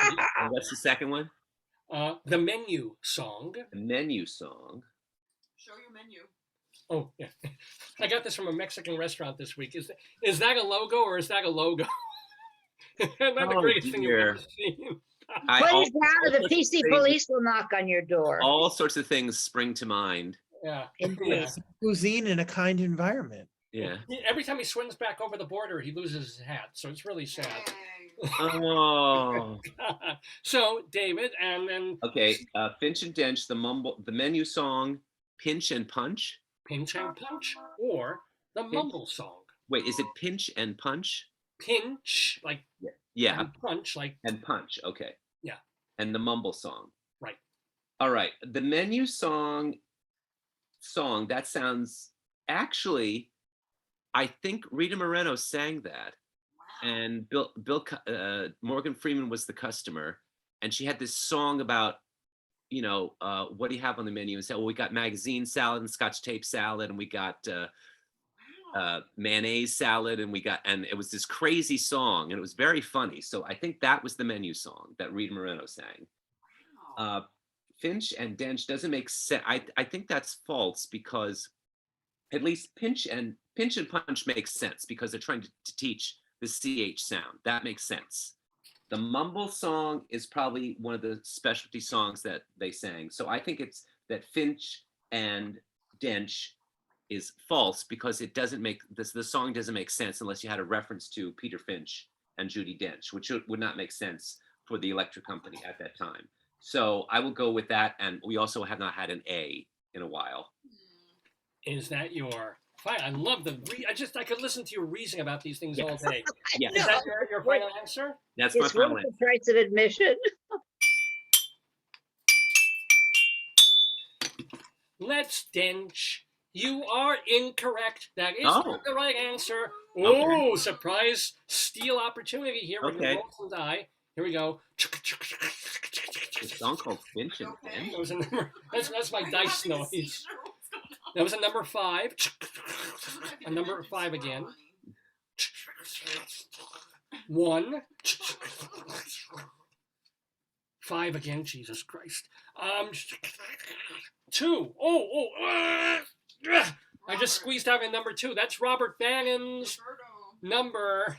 Robert, You have a steal opportunity. Make the best of it, please. Well, I don't think it's menu because you had a visual joke that went with it. So I figured that you liked that picture. So you came up with the menu song to stick that joke in this show. So I'm not going to pick B. See, I am going, and Mumble Song I get. I think that Pinch and Punch is funny, the onomatopoeia of the letters, but I think it's C. I don't think there's a song called Pinch and Punch. Is that your final answer? Yes. Well, forget Will Smith's slap. I'm giving you a punch with 2 points on it. You got the right answer. You're on the board. Our new guest, Oh, Robert Bannon, in a tied the row. game. Yes. Uh-oh. Pinch and Punch was nicknames that they gave Arthur and the Sulzbergers at the New York Times. They were nicknamed Pinch and Punch back in I the was also going to say that it's almost too violent for Sesame Street. They did not do things about violence in any way. So even just a song about it would I was think the be too Electric violent Company. for them. Yeah, and David, just so you know, this may ring a bell because I even vaguely remember this. Frederick Finch never would flinch, even in a pinch. Oh, That was Finch and Dench. Deborah Dench was a cool wench. That's something like that. Just vaguely. And cousin of Judy Dench, no doubt. It was not Judy Dench at all. But oh my God, we have a 3-way tie. Wait a minute. Yay! Oh. I always wanted to try a 3-way in my life. Finally, I've got one. Here we go. and Here on the here David is the Song. menu song. The menus, I don't remember them, but no, you were right. The menu song. That was, you know. Oh, you trying to play it? Ham sandwich, like a lamb sandwich or a clam sandwich, Alabama sandwich, that's a yam sandwich. Well, how about a telegram sandwich? This I gotta see. They Bring invented me a that. telegram. Sorry, I can't bring it to you. You have to eat it over the phone. Forget about this. All right, so that I was was the reading my menu menu there. song. Yeah. Wow. Thank you for doing that. No wonder she won an Oscar. Right. She got the Oscar before that. It was Morgan Freeman, speaking of Oscar people. I mean, literally, Cosby, Morgan Freeman, and Rita Moreno all in. And they never had to punch anybody to get it either. Yes. They wanted to, though. They gotta roofie people. That's right. This was Bill Cosby and Rita Moreno off. It's like, come on, don't wake up, Rita. Just. It's like, oh, I don't even know what that means. Anywho, next question goes to Robert. So, Robert, you're tied. If you get 2 points, you can actually take the lead in the game and bring it to David Schurig, as you promised before the game started. Here it goes. The year was 1937. Born today in Montreal, nearly 8 years after his brother Sid, is puppeteer and TV producer Marty Krofft. Together, the Crofts would create such groundbreaking and strange shows as H.R. Pufnstuf and Land of the Lost. They also produced some less known TV series like these, or 3 of them. Which of these is not a Krofft creation? A. Icky and Goo. B. Lidsville. C. Far Out Space Nuts. Or D. DC Follies. Okay. Icky and Goo, Libsville, Far Out, and DC Follies. I have no clue. Which is false. Which of these is not a Sid and Marty Krofft show? But I feel like DC Follies, okay, Far Out, fine. Libsville is too, I mean, I've not, as you said, I've only been on the show today and never played the game before, but I'm getting your vibes, all of you, a little bit. Do they come with batteries? Or at least you can plug them in case of worse. I'm going to say A, Icky and Goo. Is that your final answer? It is my final answer. Well, that is a very goo guess because you're right. Robert Bannon in the lead on the game. Yeah. 2 more. Oh, I was so hoping to get that one because You? Lidsville was a real show Right. Hat. Yeah. I Charles remember Nelson, that one. with Charles Nelson Riley I and Butch remember. Patrick from the Munsters. How do you remember that? Okay. And, Remember and Far Out Space Nuts? yeah, that was with Ruth Buzzy and Jim Neighbors. Really? Okay, fine. Yeah, they were these people in a, was that no, that was the Lost Saucer. Far Out Space Nuts was with Jim Denver and Chuck McCann. Oh, Bob Denver, Bob from Bob Denver from Gilligan's Gilligan's Island Island, and right, Chuck yeah. McCann. And DC Follies was like this variety show with politicians. Now, right. here's a little known fact. Yes. Marty Krofft was on Better Things, which I watched last night. What's If you Better watch Things? Better Things is Pamela Adlon's show that she did with Louis C.K. Oh, And she's walking through a market and she sees this old guy picking fruit out of the bin, and she says, "Oh, are you Marty or Sid?" And I immediately knew what other Marty or Sid. She never says his last name. She says, "Are you Marty or Sid?" And he turns around, and it's an ancient Marty Krofft, who then they have a little discussion of things, and then she walks away thinking that that's a sign of something. wow. Well, we know he's not that age, and he was born in 1937, so he's old, but he's Well, he turns around and he's got a dowager hump or whatever. He's got kyphosis. He's got that neck thing that goes like this. Oh yeah. So I mean, it's so strange that you would bring him up because I just saw him last night. Go figure. Yeah. Well, here's the deal. One thing is, Icky and Goo were characters on the Groovy Ghoulies, which was not a Croft show. It was another. It's a Hanna-Barbera show. Yeah. So here we go. We have what a game! What a game! We have our newest contestant, Robert Bannon, in front with 4 points. Yay! A tie between David Sheward and Leslie Oban Blake with 2, but we're only halfway. Believe it or not, we're only halfway through the game here on this. Robert, congratulations. Thank It you, is not Leslie. easy. Yeah, congratulations. Getting 4 points on this show obviously is not easy. Here's the interesting thing, Robert. This next question, 4, 5. No, Leslie, I believe this question goes directly to you. Excuse me. So you can tie Robert if you get these points. Are you ready? Here we go. The year was 1939. After she was denied the opportunity to sing at Washington, D.C.'s Constitution Hall, FDR and Eleanor Roosevelt arranged for Marian Anderson to sing on Easter Sunday on the steps of the Lincoln Memorial. The African-American songstress sang My Country 'Tis of Thee to a crowd of 75,000 with millions more listening on the radio. Which of these is true about musical icon and pioneer Marian Anderson? A few times when she was denied hotel rooms because of Jim Crow laws, Anderson was able to crash at her friend's home, that friend being Albert Einstein. B, she was godmother to pop singer Bobby McFerrin. C, she was a finalist to be on the dollar coin that was going to replace the unpopular Susan B. Anthony dollar. Or D, she once recorded an album of stories for children all about her dog, Sasha.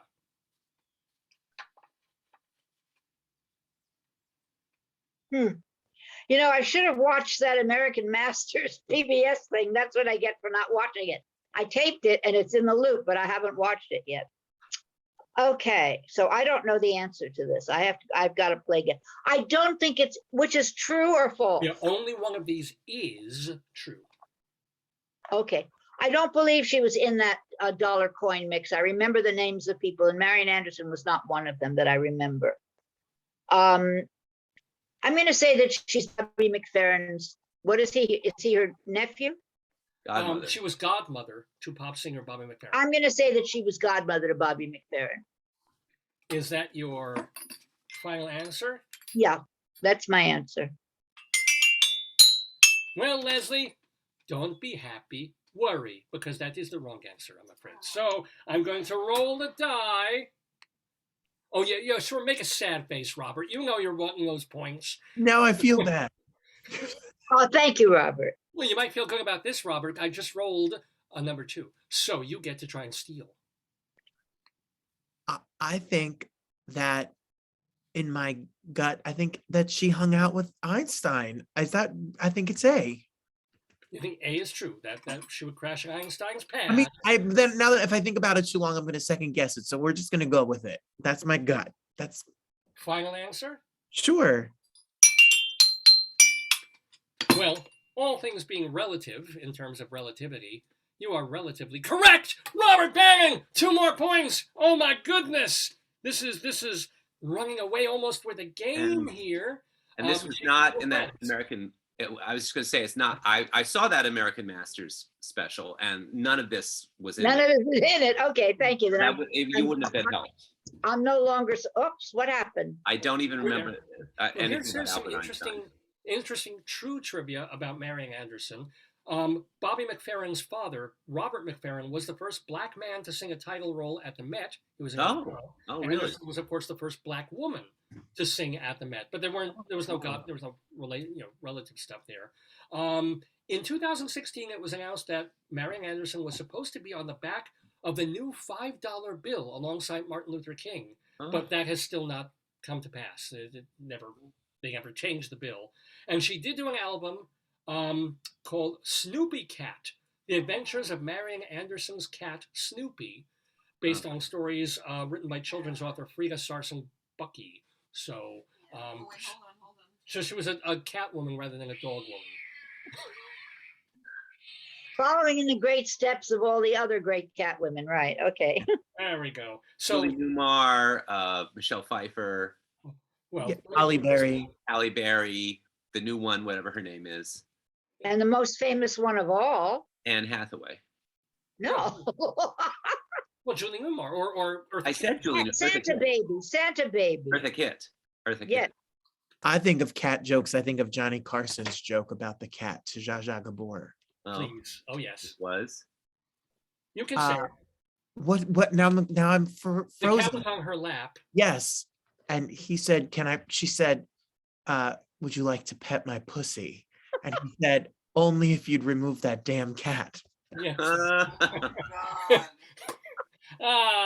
Television. Are you being served? That was not done on television, I assume. That was at a party or something, right? No, that was on TV. That they let On On that- TV. late Wow. night. Yeah. Wow. So I saw this. I saw the famous slap, but I missed that remark. Wow. Mrs. Slocum probably used that one. Oh, I love Mrs. Slocum. And then after that, they did cut when Zsa Zsa responded, "Would you like to see my cunt?" They dropped the Darling. She did not say that. Leave her money down. Did not say that at all. You know, it's really funny. A friend of mine, somebody mixed, Jar Jar Binks from Star Wars. Somebody mistakenly said Zsa Zsa Binks. So I had this image of this aquatic alien saying, "Me has plenty of husbands, darling." Me am in That new might have Star been a Wars very film. that might have been an interesting character. Yeah. That Somebody hated might have Jar Jar. worked. In Spanish. Yeah. J.A. in Spanish is. It's dog. hard, Yeah. so be. Yeah, Zsa Zsa Binks. Yeah. All right, here we go. We have. Me like diamonds, darling. We're gonna get character in the first Star Wars, sitting at the bar with all the other, in the intergalactic. Me want frog in my milk, darling. Me hate Ukraine. All right, here we go.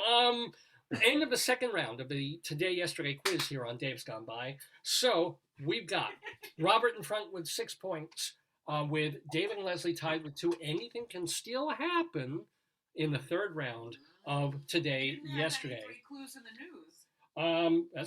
I think we have one that might be coming, Oh, or well, another soon. So, David Sheward, Yes. since elected to go first, you begin round 3. This question Uh-huh. goes directly to you. April 9th, 1950. Thanks for this memory. Bob Hope's first television special Ah, is live tonight from the New Amsterdam Theater. Which of these is false about Bob Hope's early years? all right. Excuse me. In the Ziegfeld Follies of 1936, Hope, W.C. Fields, and Eddie Cantor not only co-starred but appeared in a sketch together. B. Although Hope is the quintessential American comedian, he was actually born in London. C. Hope's distinctive nose came from an accident he had when he was cutting a tree. When it was what, a tree? When he was cutting a tree. Oh, okay. Sorry, I swallowed the word. Or Okay. D. Hope once did a vaudeville act where he played a Siamese twin in blackface. All right. So which of these is One false or of true? these, yeah. Which of these is false? All right. Well, it's true that he was born in London. I believe it's true. He was in the Ziegfeld Follies in 1937. I don't know if W.C. Fields and Eddie Cantor were in it also. I think the Siamese, and I haven't read Richard Zoglin's book. I should. His biography of Hope. So which is false, right? Correct. All right. He wasn't. I know he was in the Ziegfeld Follies. I just don't know if Eddie Cantor and W.C. Fields were in it too. I know Fanny Brice was in it, and I think Eve Arden was in it. I don't believe the one about the tree. I'm going to say that cutting the tree is false. Is that your final answer? Yeah. Well, I don't want to make you feel like a sap, but that is not the correct Oh. answer, David Sheward. Oh well. So So we're he gonna have- did. He got his nose from cutting a tree. He was. Remember, this is about Hope's early years, and he had all these different jobs. Oh. He was a boxer at one point, Okay. called Packy East, and he was on a tree, and it fell, Oh. and he fell with it, and it just. Oh. You know. Okay. Let's roll that die. Do. It comes up number 3, which I think is David's number. So I'm gonna roll again. 5, 3. Robert. Oh no, it's David. That's still me. 3. Let me try this. Number 2. Robert. Steal opportunity for you. Can really wow. I guess, David, I'm so impressed with Leslie, David, and you, Dave's, like, your knowledge is insane. I've learned so much. I was sitting in New Jersey, staying up watching Drag Race on a Friday night. You guys were talking about PBS specials and books and biography. And also Lidsville. I mean, And Lidsville. So I'm the trashy mess of this group, regardless of what happens. I'm stealing your idea, and I think, David, that if your reasoning made sense, so I'm going to go with the Follies answer. Okay. Is that your final answer? Yes. You be in the Follies, because you are a Follies. Believe it or not, you are correct. Oh. Robert Bannon. Good listening to David's reasoning, because that He's was smart. He's so smart. David, you're so smart. I mean, the I just fact wrote that I he think knew- Eddie Cantor did the George White Follies. I don't think he did the Scandal. Ziegfeld. the George White scandals. Scandals. Well, Yeah, Right, scandals. the George White scandals. He didn't do Fields Ziegfeld. and Cantor, and they did not appear in a thing together. But I'm literally astonished that you knew, because I have written this down. Hope did a sketch with Fanny Brice, Uh-huh. and Eve Arden sang backup when Hope sang "I Can't Wow. Start It With You," Uh-huh. and Josephine Baker was in that one too. She had a specialty number in that. File. But By the way, Robert, the only reason Right, I that's know what I these thought, things yeah. is I wrote them down. There's no way I would know these for real. No, Baker. David, my goodness. yeah, that and the thing about Josephine Baker was in the American Masters thing about her. So Oh, okay. I don't know if that helps at all, but But it But helped. something that was never on PBS at all, but my grandparents who were in vaudeville, they played the bottom of the bill with W.C. Fields once. They made a big deal out of that. uh, W.C. Fields and Fred Allen, those were their 2 claims to fame. Oh, that's huge. That's it doesn't That get is- bigger that's than right. that. Well, they were the bottom of the bill. I mean, they were the worst act on the bill, or the lowest act on the bill. That sounds like my life. But here we go. We Congratulations, Robert. very this is good. unbelievable. Robert Bannon. We're going to continue playing the game, of but I want course. to let you know right now, no matter what happens, You won. You're the champion That's of today. amazing. Yesterday, you have 8 points, and there's no way anybody else can catch up. That's Uh, It- we could get there. Congratulations, Mazel Tov! You could brought get it. You there, took it to but, David we'll see. Stewart. No, it's David's and Leslie's brilliance and their reasoning. Oh, I love this man. That is the reason that I'm just a student and a listener of all of their knowledge. I just bring a bunch of mess. They're the ones that know everything. Well, Robert, I don't know. Why would you- I think you're being nice. They really are today. They are your bitch. Let's be honest. Yes, So you absolutely, Yeah, absolutely. quite By the often. way, Quite David, often the Steeler, that the was Steeler- 3 A's in a row, right? The Steeler has the advantage. Yes. That was 3 A's in the a Steeler row, does though, have the right? advantage. That was an A, an A before because they do it more scientifically in Yes. terms of the letters. Oh, we have 3 C's and 3 A's. Ooh. Yes, but that was 3 A's in a row, wasn't it? Yes.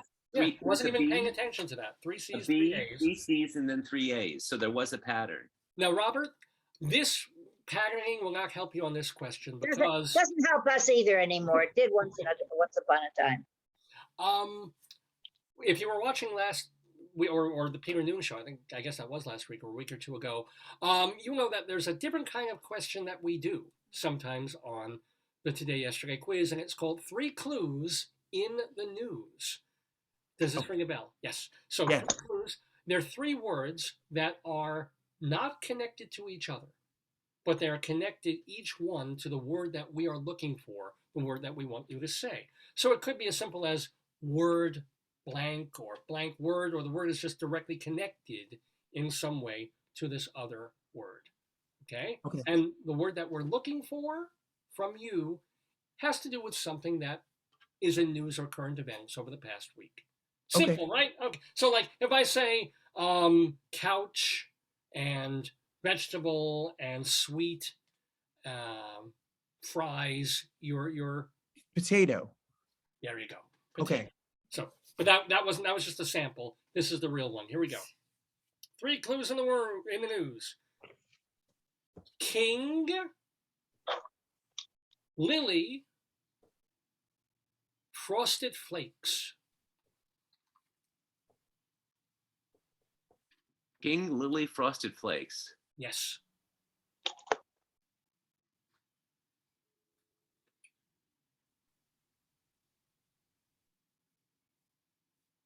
Wait, say it again. King, King, Lily, Lily. Frosted Flakes. Oh. Woo-hoo-hoo! Joyce got it. Don't overthink Oh, I think it. Leslie I had did it. too. Do Okay. not overthink it. Do not overthink it. David is not being naughty. Well, it's Robert's question. Oh, It's- Robert is not. Oh, it's my question. Isn't it? I don't Yes. know. We're waiting No, for no, no. you. Wait. This is question number 8. Yes, Robert's Yeah. question. It is. Yeah, because I had the Bob Hope question. Yeah. Lily Frosted Flakes. Well, I don't have a. I don't. I'm at a loss. I don't have an answer. King Lily Frosted Flakes. Tell him he could promote his show. Promote something. Yeah. If you don't have an answer, you can Yes. always say, If yeah. you're not celebrating Passover on Saturday, you're more than welcome to come to the Green Room 42 and see my show, Robert Bannon Rewind, which is between me growing up as a little Irish Italian boy in New Jersey through the 80s and 90s with a whole bunch of music you know and love. Tickets are available at robertbannon.com. That's Nicely it. Is that your done. final answer? I'll post Frosted it. Flakes. Yeah. Okay. Well, that is not the answer, but it's a great answer. Shocking. Wait, I can't hear. What was that? What was that? I'm more of a queen than a king, to be honest. Tell him his website is beautiful. Yeah, but yeah, Well- actually, I have a great website, and Thank you. I appreciate that. We worked on it. We try. I don't know what I'm. Yeah, go ahead. so that was your answer, and it's not correct. So we're gonna roll the die, and I think we've got 2 people who may know the answer. So not that the game's kind of over, but let's see who gets to try and steal. I just rolled the number 4. Number 3, David Sheward. Oh, 3 clues. in the now news. Frosted Flakes. The only thing I can think of with Frosted Flakes is they're great, but that doesn't go with King or Lily. Lily King, Lily Creole, King Midas, Frosted Flakes, and milk, soggy, Frosted King, Lily, Frosted Flakes, King. And what happened this week? Brown, Go it. Jackson? Abortion,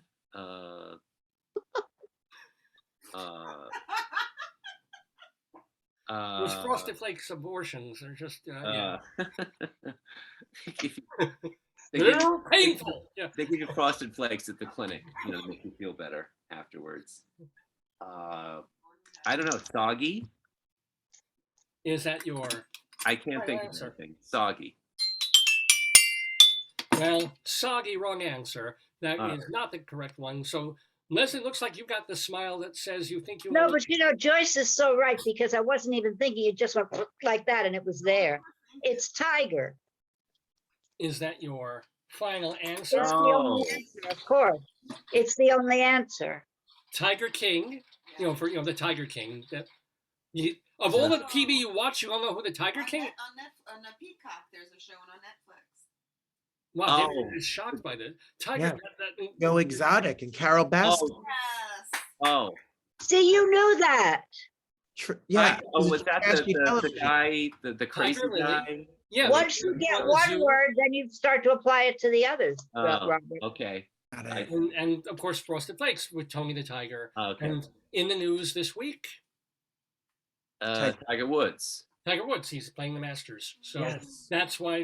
But Oh, I well should have. done, I Leslie. was just watching him on television this morning. There you go. Oh, how did he do?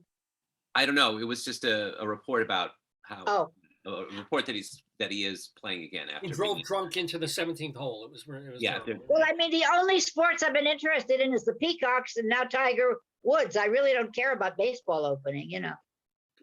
Well, did he take me out yet? I went to see Take Me Out, and that's the only thing the only interest I have in baseball is naked guys showering. Well, Yeah. there you go. I gotta say, I will say I'm gonna review the show later, but my God, the lead actors hung like a horse. Holy shit! I've never seen anything like that Thanks, in real life. thanks for the spoiler. That's not a spoiler. That's a thing that's gonna make you want to go. What the Oh, you're hell? gonna want to go and see Williams that. is quite a looker. He's Yeah, handsome. he's a shower, and God knows if he's a grower.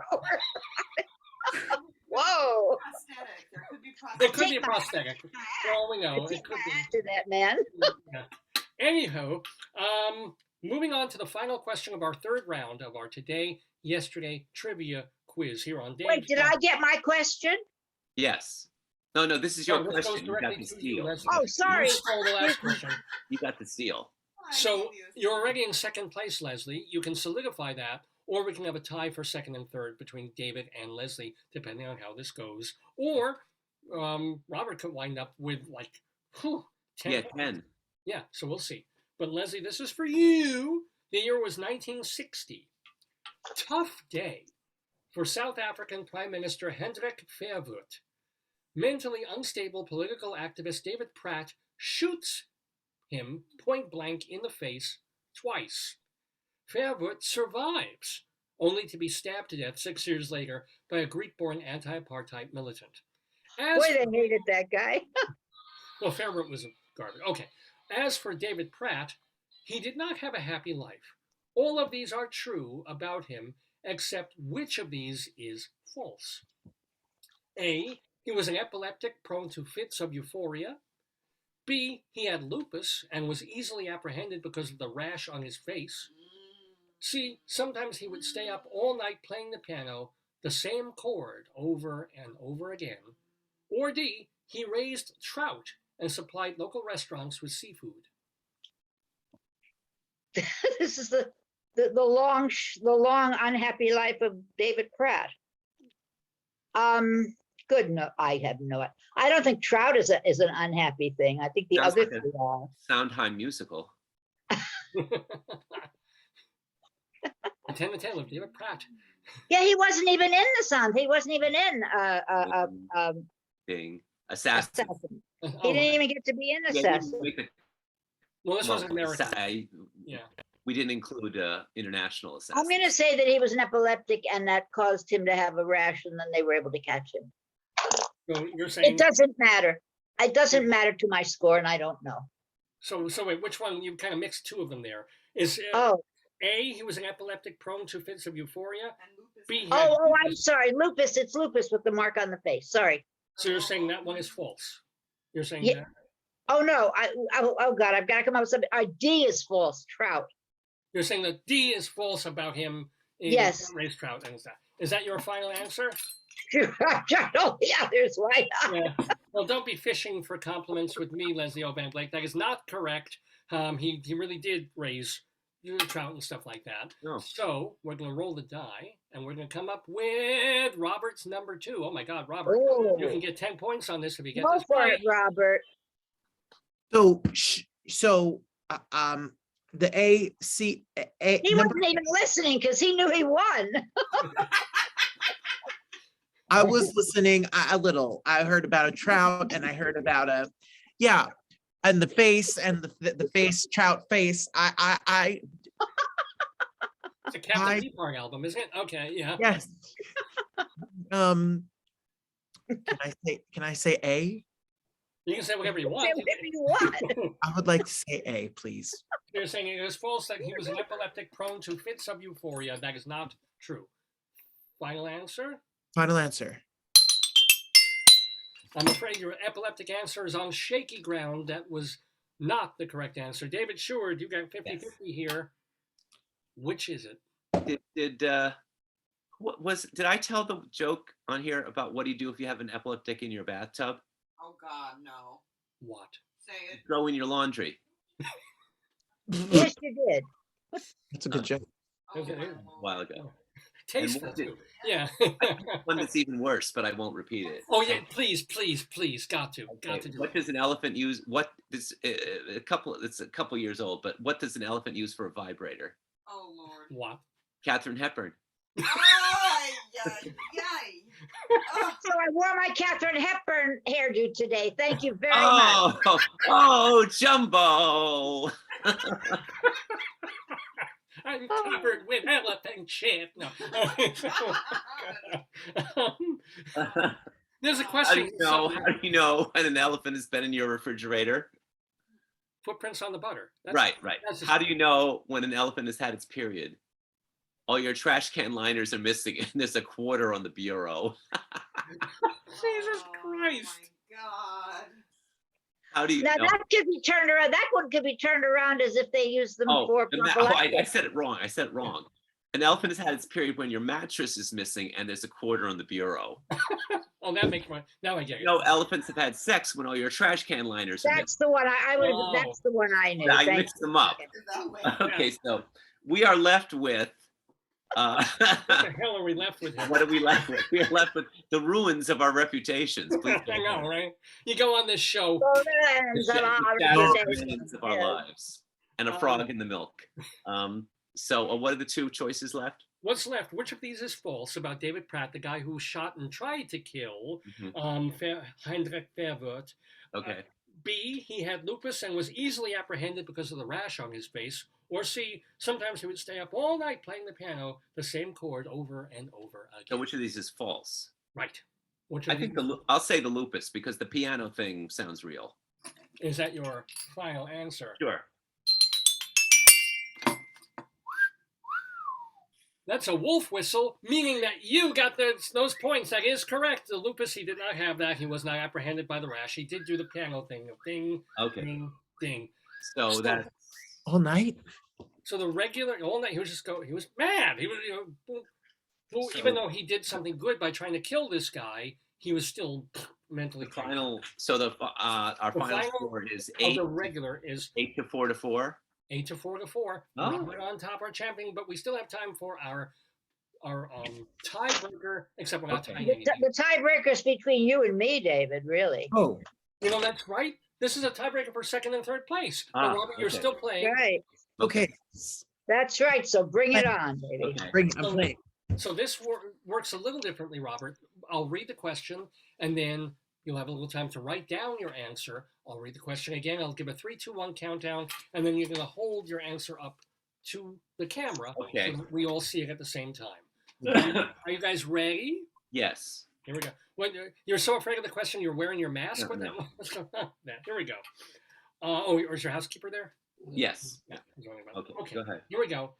Now, the tiebreaker this week is 3 clues in the news. Oh no. Oh! Here we Interesting. go. Okay. David. It works the same way as the last one.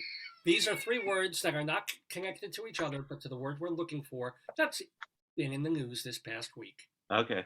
The words are worm, road, purse. Wait. Worm. Worm, Worm. road, Road. purse. Oh. Worm. Road. Purse. Yes. purse, Don't overthink it.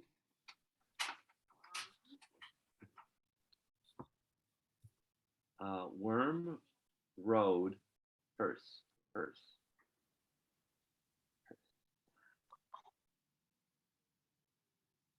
Purse.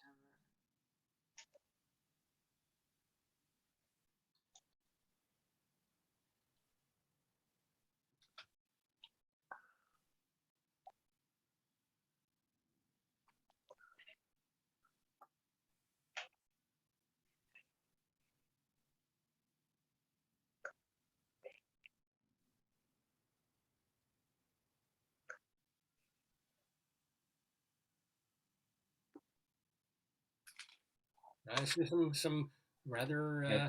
All right. vacant faces here. All I can think We of. may not have any on this one, but we'll see. And if nothing happens, then still, of course, Robert wins, and we'll have a tie Yes. for second and third. I'll read the question again. The three clues in the news are worm, road, purse. 3, 2, 1. I see hole. I Ah, see earth. That's pretty good. I see Robert. Robert. Robert Vaughn, the Yeah. man from Uncle. Robert Bannon, isn't that our new friend's name, Bannon Robert with a Bannon? B, like Bannon. like Steve Like- Bannon. like Bannon. the- Oh, Bannon, not sorry. Vaughn. But thank you for writing that down. Sorry, that's Uncle. okay. I think you're wonderful to come in and swoop over the whole thing like that. Well, Well, what's the? yeah. I said So hole. here's the, So I'll what's? give you a clue. The clue Yeah. is Grammys. It's probably somebody who won a bunch of awards, but I don't. I don't know the names. Er- That's not my category. Slap, road and purse. Rock, Uh, Smith, I don't know. who's? Okay. Oh, Grammys, wait a minute, Grammys, I'm thinking Not of the the Oscars, Oscars. the Grammys. Yeah. Yeah, I'm thinking of the Oscars, Grammys, oh, And the No. word? No. Hand. Hand. Oh, handworm. Yeah, that's for later. No. Hey, here's the answer. Kind of a tough one there. Worm, road, purse. We're looking for the word silk. Oh. Silk Oh. Sonic. Silk Yeah. Sonic. No, I watched them, I just And didn't what get to silk finish person them. won a Grammy? Well, Silk Sonic, Silk Sonic, Silk which is Sonic. Bruno Mars and he's And- really pushing it there, David. Oh. He's really pushing Oh, it. silk. Oh, Silk Sonic, I silk watched the damn purse. things and I didn't get that, yes. Cow's right. ears, silk purse. Good. Oh, okay. so nobody it. got that, but it's okay because I again, see. That Robert. was good. That was good. That's a good one. Well, thank you so much. This is why I work on these all bloody week. Yeah. Robert, congratulations. Thank you, Leslie. Congratulations. Thank Nicely you. David. done. I'm going to look up everything that Leslie Blake has ever done, and then I'm going to read every single David Sheward article that I can find on. Thank you. Don't forget, David Sheward also wrote a biography of George C. Scott that you're going to want to read. Oh. Seriously, yeah. What was the name of it, David? It's called Rage and Glory: The Volatile Life and Career of George C. Scott. Does it And don't forget, Robert, I'm very old. You'll be at that a long time. No, that's exciting. I can't wait. It's such an honor and pleasure to be with you both. You guys are Thank so you. smart and so funny and so Thank you. charming. And it was so nice to meet you. Thank you. Well, let me do Likewise. And you as well. be gracious? Yeah, but Gracious in Victory is Robert Bannon. Let me Absolutely. remind everyone, Uh-huh. to see him, he's going to be live at the Green Room 42 next Saturday evening. The Green, just get your tickets. Where is the Green Room? It's 42nd. Oh, It's in the Yotel. I'm right around the corner from it. It's in the Yotel. So there it is. Leslie, write me. Find me on Facebook. If you're free, come. I'll get you a ticket. Thank you, darling. I'm not on Facebook. Okay. I'll I email don't you. belong. She's still I'm on on MySpace. Twitter. Yeah. I'm on Twitter. Are you I'll on find you Twitter? on Twitter. Yes, I am. Yeah, what is your Twitter It's handle? Robert? LHobanB. L- LHobanB 26. I just got back on Twitter, guys, since November 2020. Oh, I'll make sure. Yeah, good. Good. So you know, we They have took a- me off because I got a new phone. I thought they took me off because I offended their sensibilities and I felt really proud. And then it turned out they just took me off because I got a new phone. Well, that. welcome back to Twitter, L Hoban B. Leslie, and Well, what is your be Twitter 26, yeah. 26? What is your Twitter handle? It's Robert Bannon. It's at Robert Bannon. Not a That's lot of easy. imagination there, but I'm With a at, B, right. yeah. also It wasn't taken. please get Robert Bannon's new album. It's called Unfinished Business from LML Music, Lee Lesak's label. And again, you can find out all of this at his website, robertbannon.com. Now, Thank you. also want to direct people, as Leslie said, to her shows with Charlie Gross on the Critics Circle YouTube channel. Is there a new or recent episode up there? Yes, we're back as Two on the Aisle. We have Really? we're calling it Two on the Aisle as it used to be, and then we're calling our interviews Critic Circle. Fair enough. So What is the tomorrow channel, though? morning, we're doing an interview with Tisa Chang, Okay. who is the head of Pan Asian, and their Pan Asian is doing a new play. So we're doing an interview with her tomorrow morning. But we have Plaza Suite is up, and Company, of course, is up, and then and then tomorrow we'll also do Take Me Out. And I was supposed to see Paradise Square last night, but of course that got canceled as Yeah, I was well. supposed to see it on Thursday, and that I got So not. It was the weather was so miserable. I was grateful. I was Was like, it, oh, I have to be honest with you, though. I'm starting to get nervous again. was the show canceled altogether, or they just? Yes, it was decided- canceled altogether because the real leads. I mean, it's a large cast, but the leads are really the gal from Slave Play, and and I'm very disturbed because now I mean, I was okay about going back, and then suddenly everybody's getting sick, and I don't want to be in a place where people are getting sick. So yeah, I because the have to- numbers aren't. They did an article about this, as Joyce told me, and we're not seeing the curve rise because everybody's testing at home. Yeah, yeah. So people, the CDC isn't getting the numbers of people who are getting Well, this. you would think that even I tested last week. I took a test at home, but I also went to a clinic to make sure. I wasn't going to rely on the home test. So, And I was worried about you, David. I thought you might have caught it at school, but you could very easily have gotten it at the theater. It didn't even occur to me. or I don't total know. seat, Yeah, I don't know. I mean, Jessica and Matthew, I wasn't close to them, and it's possible. No. I'm not thinking of them. I'm thinking that they caught it from the audience. They Well, didn't no, catch there it from was- each Yes, he other. did. He gave there it to was- him. He gave it to her. Yeah. The guy who played the bellhop was out when I saw it the week before, so Oh. they could have gotten it from the actor who played the bellhop. Okay. But my concern is being in a theater full of strangers I know. Well, I know. who I have cards. I have a vaccination card. By the way, I got my second booster, and it knocked me on my keister. I was out for 2 days with that. Well, Joyce second got her I booster. have not. I've isolated for 10 days. This is the 10th day. I have not. I wasn't going to see. I had to rearrange a whole bunch of things. Yeah. So I'm going to have to see them later. But I am going back as of Wednesday, and we'll. But David, I trust you, and I hope you could trust me. I don't trust a bunch of people coming yeah. in from wherever on a Right. 3-day visit who have tickets who are going to go no matter what. Yeah. It's like the people who had a cold and went to the office anyway, that kind of thing. Uh-huh. It's people who I mean, just you're don't supposed take to it mask seriously. the whole time. Well- From the minute you walk in the door. Well, it is safer in general in the theater than. I would hope so, but I don't feel that secure anymore. Yeah, that's true.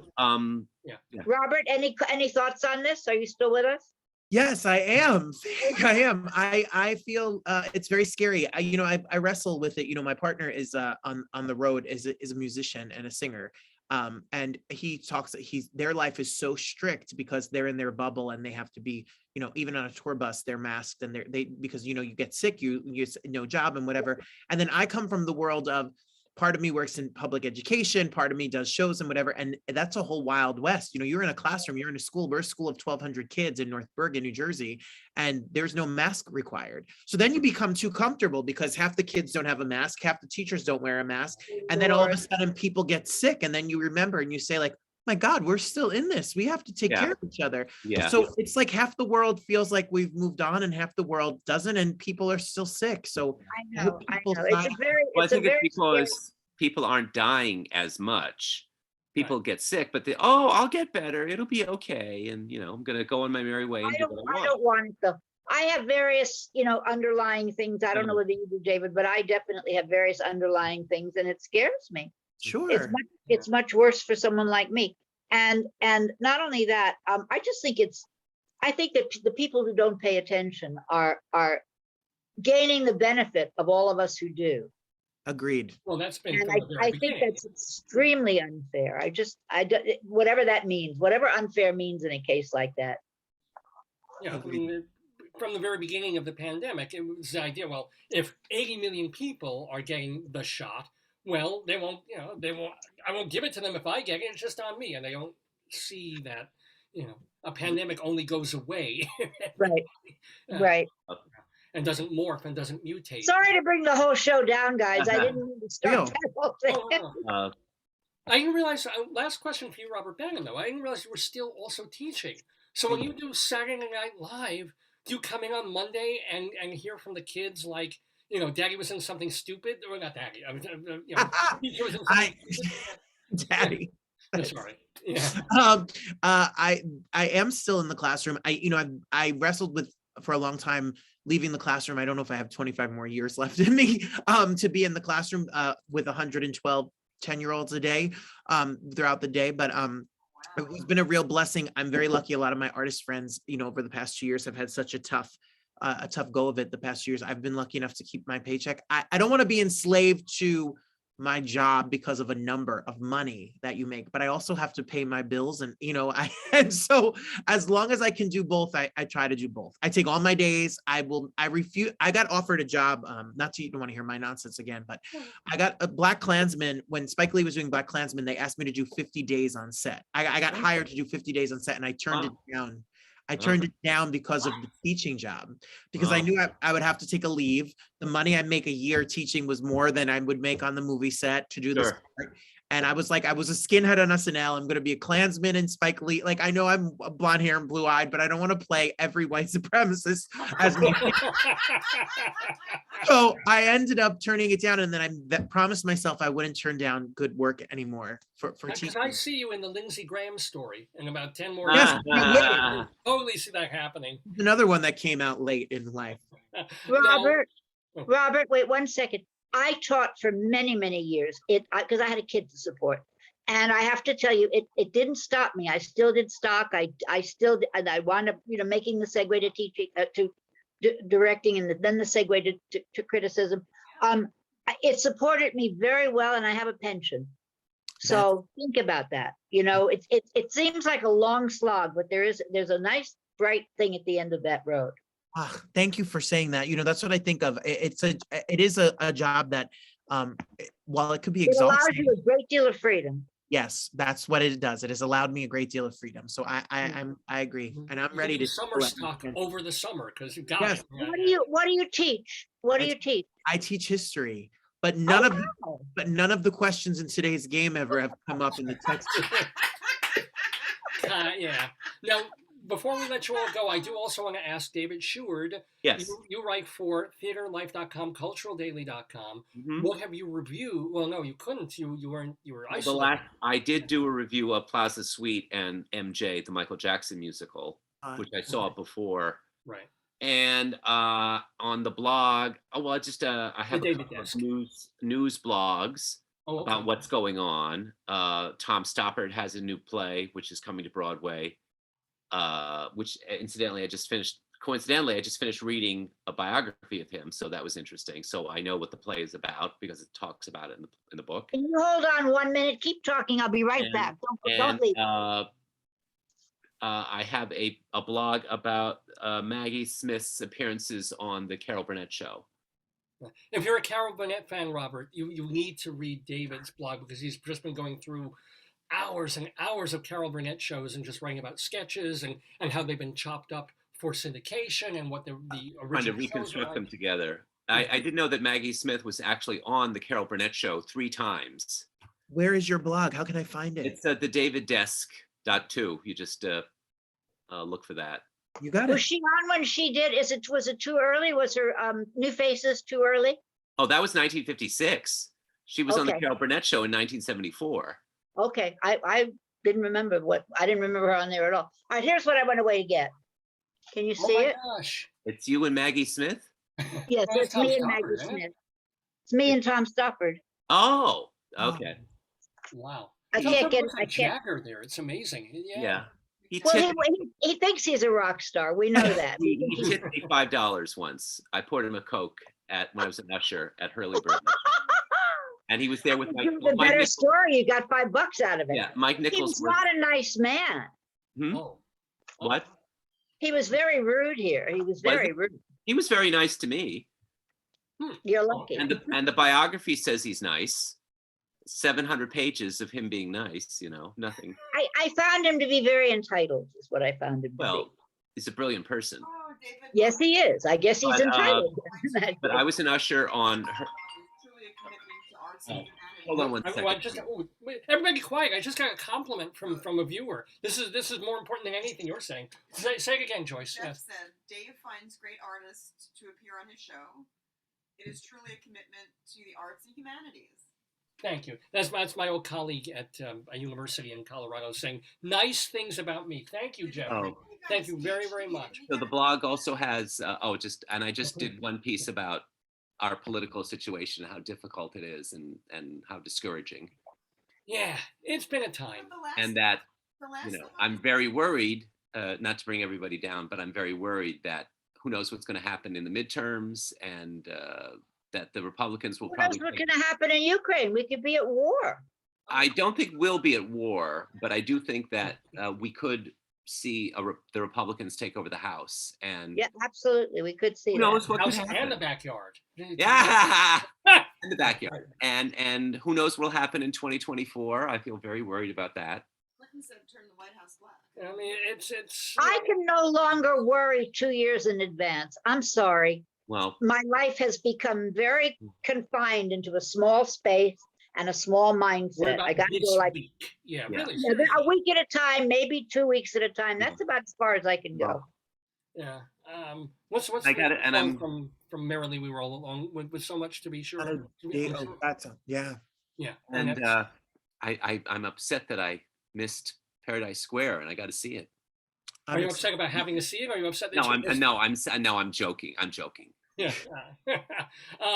Anyway, it is a delight to see all. You know, of the other show that didn't get on yet is Sucks. Yes, Dana I Travis. love Broadway show called but I've Seinfeld. rebooked it, so we'll see.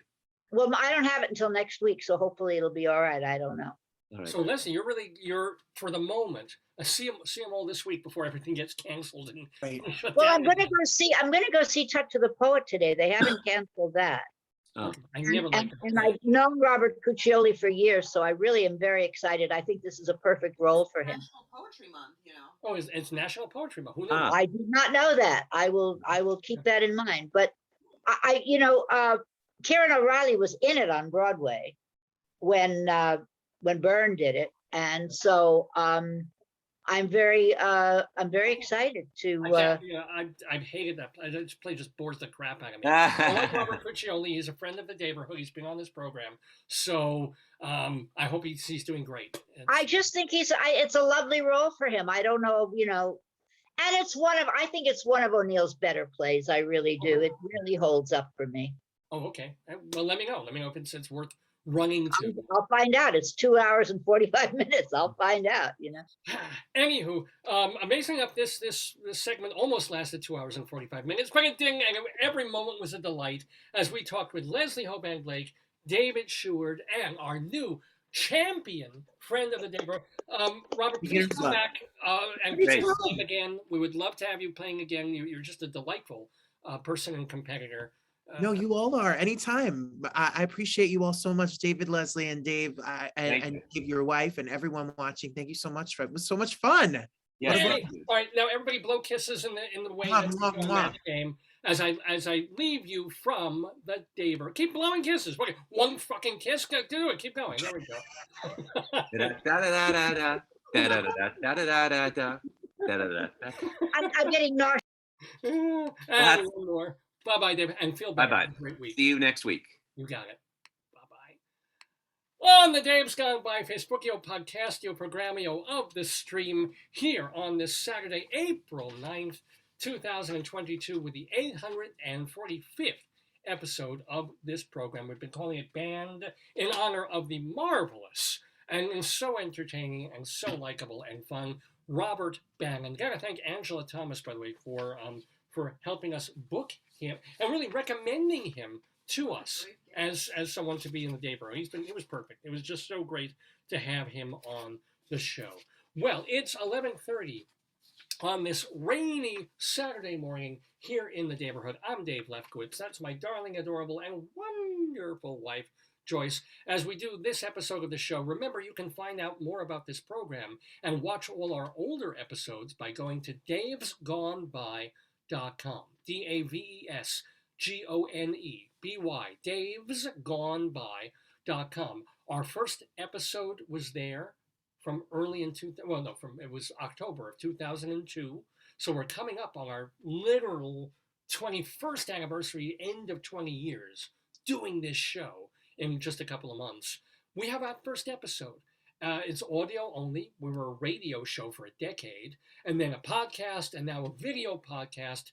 You can find virtually at like 97% of the content that we have done over these years, over these 845 shows at davesgoneby.com for free.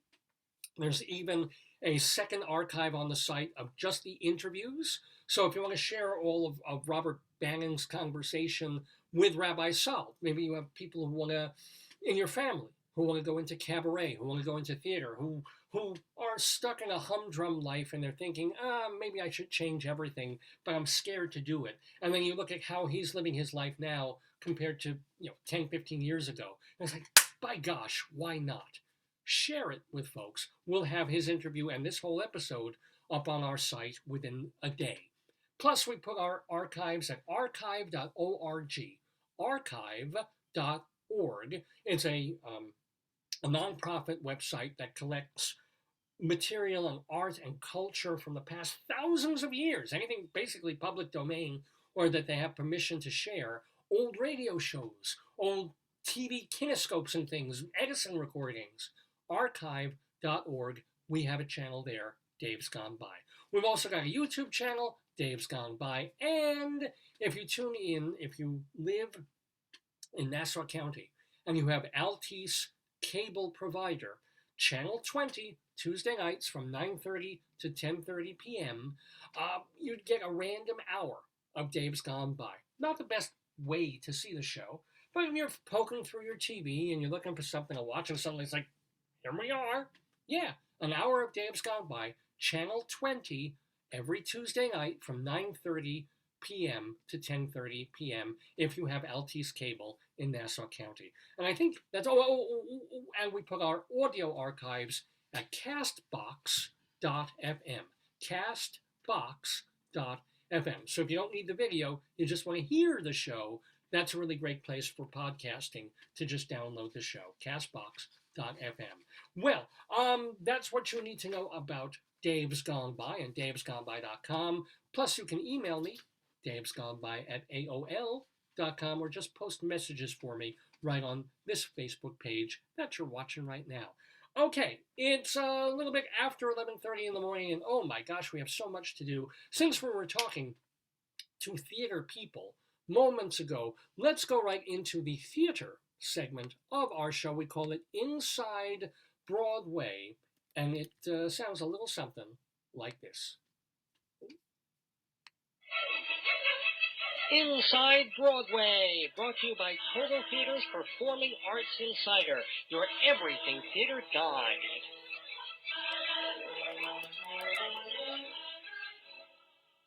So inside Broadway we go.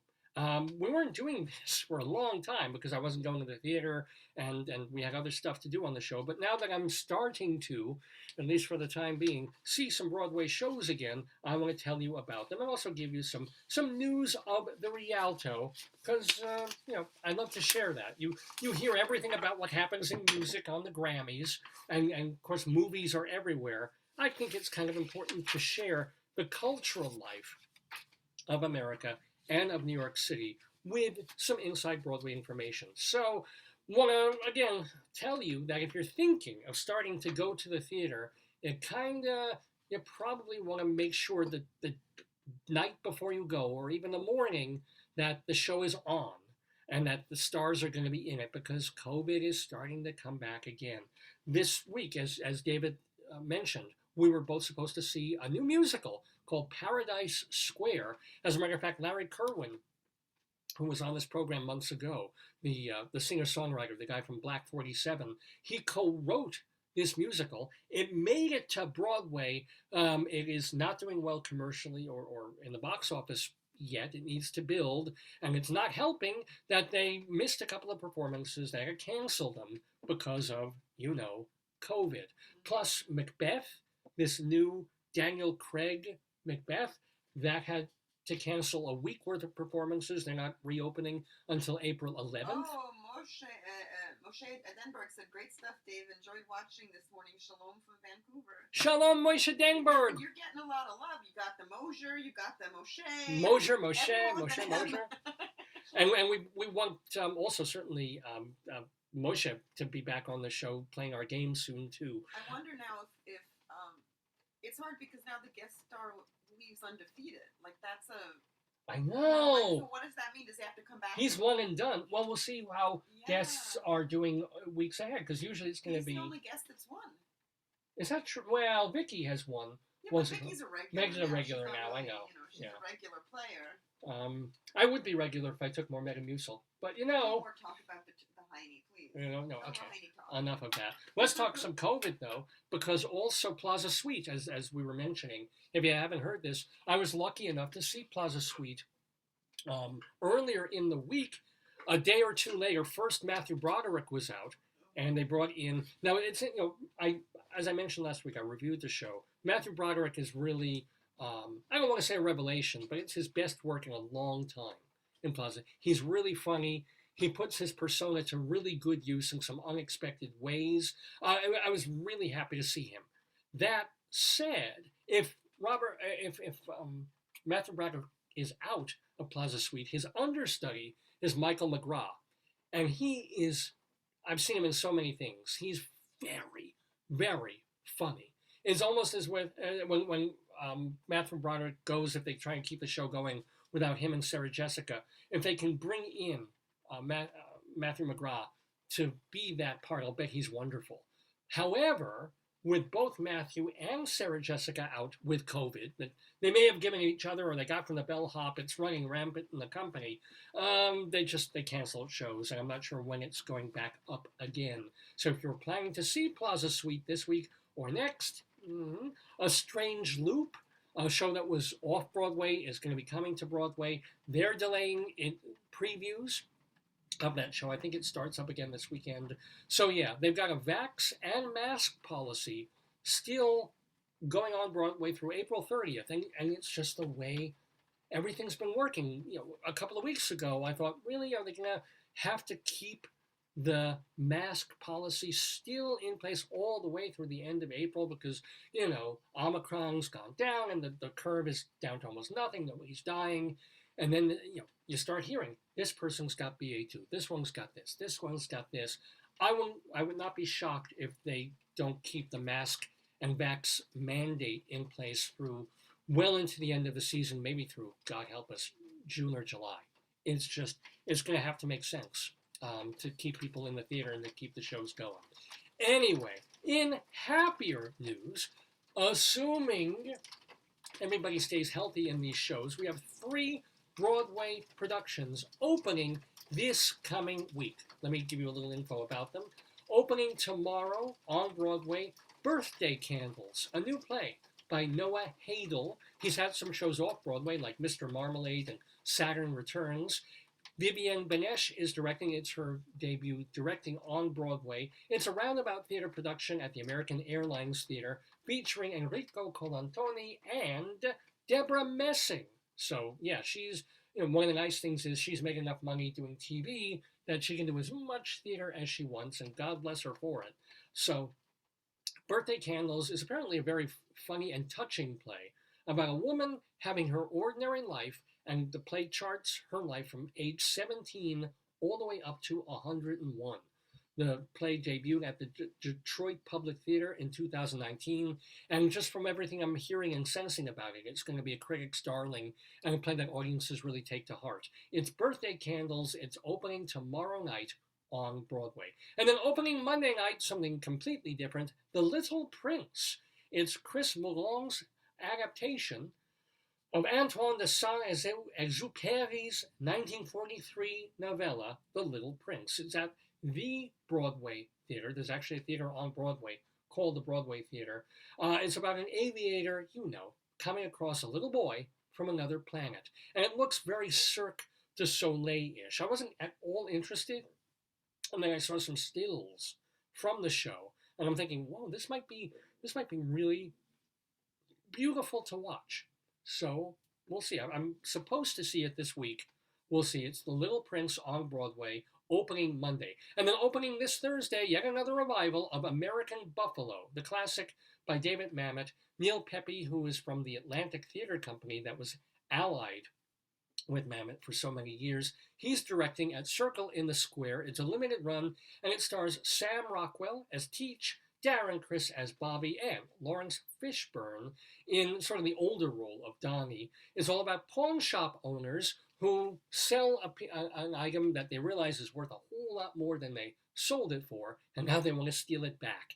It's one of the classic Chicago plays. It's the play that really put David Mamet on the map. American Buffalo being revived and opening this Thursday on Broadway at Circle in the Square. As David Short mentioned, opening not this week or next, but into 2023, they are bringing Tom Stoppard's play Leopoldstadt to Broadway with Patrick Marber directing. Marber's a brilliant playwright. He once wrote a great play called Dealer's Choice. He's more of a director now. It's all about life in Vienna directly before and after World War II. It was done in London, and now they're bringing it to Broadway in 2023. No dates or no theater announced yet, but it's Leopoldstadt. Look for it next year. Well, something to look for. I can't really do an ad for it, but I do want to let you know that I publish and edit Performing Arts Insider Theater Magazine, which is where I get a lot of my information about the inside Broadway shows that I tell you about. I'm not going to tell you where to get it. I'm just going to say it's got a website, and it lists all the Broadway shows, the off and off Broadway shows. Check it out. So, Performing Arts Insider, there you go. Okay, now moving on to the review, and I want to do a review of the show that I did see this week on Broadway, the revival of Richard Greenberg's play from 2003-2004, Take Me Out. It's directed by Scott Ellis in a revival, being done by the Second Stage Theater Company at their home, the Hayes Theater on West 44th Street.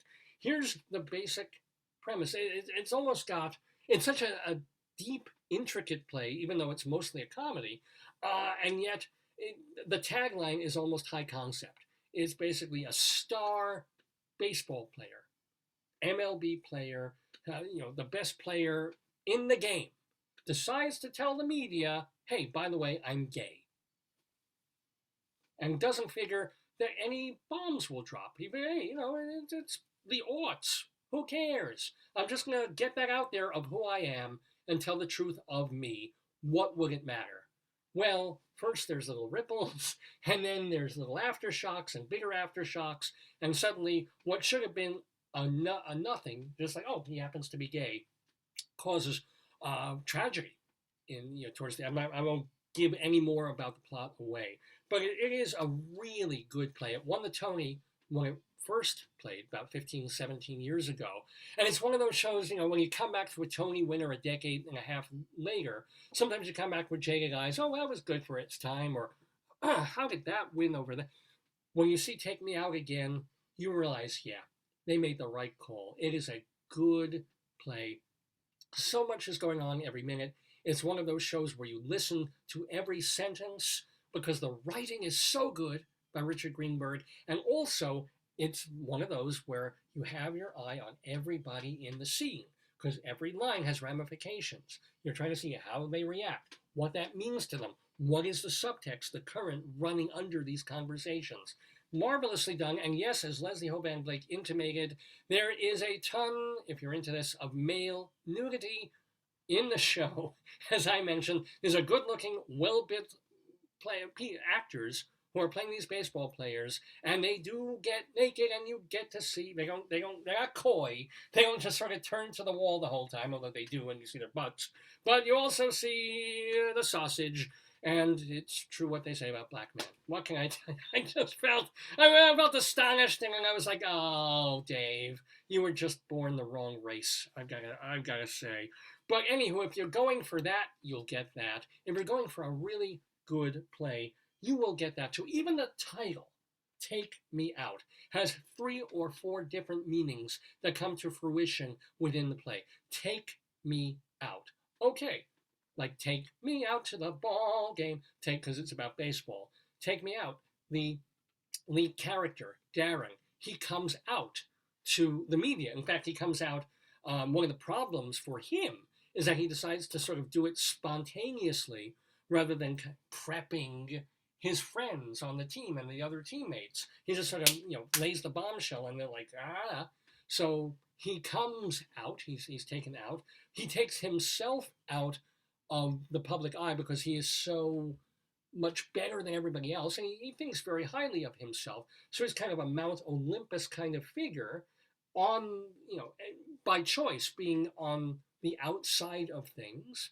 And then there's other ways that the title comes into play as well. So many lines are like that. So many things are paralleled because you've got this character, and then you have, when the team starts to lose a bit, they bring in a relief pitcher who is the dumbest, most backwoods, rednecky, with the most racist, horrible leanings deep in.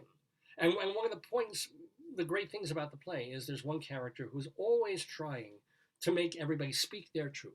That we should talk to each other, talk things out, and say who you are, and be open. And I'm sorry, what? I'm sorry, I had to go.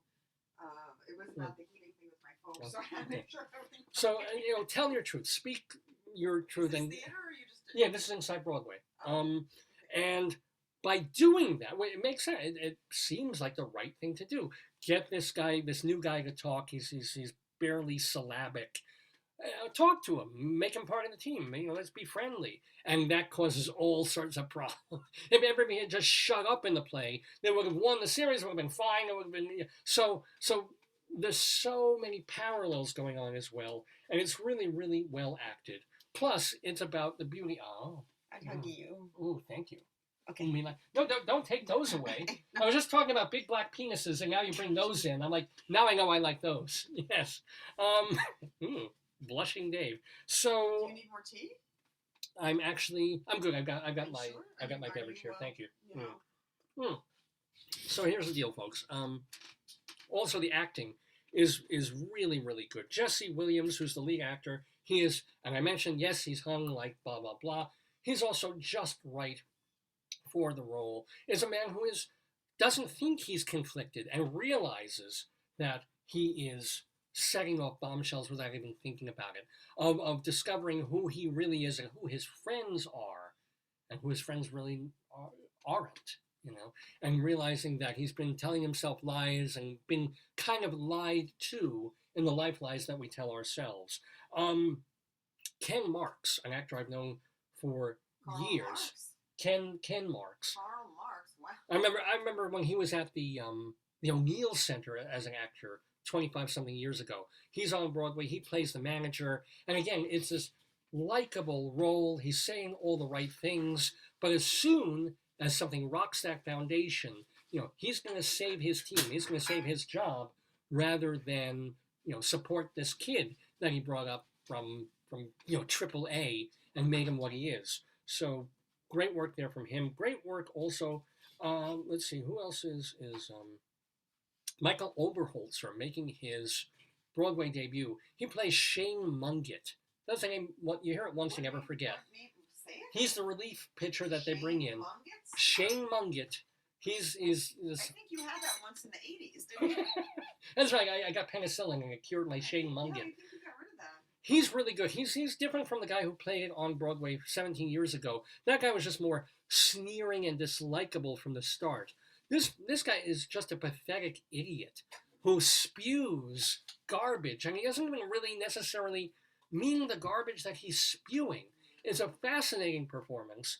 I did not like Jesse Tyler Ferguson. He's probably the best known actor. I split that sentence in the wrong place. I did not like him as much as the original character Dennis O'Hare was in the original show. He plays the guy who was brought in to be the lead character's accountant, because this lead character is making millions and millions of dollars. He needs a personal accountant, and suddenly the other guy quits because he doesn't want to deal, and the Jesse Tyler Ferguson character is brought in. He has absolutely no interest at all in baseball, but starting to deal with this guy's finances and be around the team, he grows to love and appreciate baseball and gives these wonderful monologues about it. Jesse Tyler Ferguson is very good. I think he plays it a little over the top and a little too neurotic. And it's interesting to find a character playing more neurotic than Dennis O'Hare. You would never think of that. But Tyler Ferguson is an interesting wrinkle that he brings to the game because his character is kind of annoying. Which maybe he knows that he's doing this, maybe he doesn't.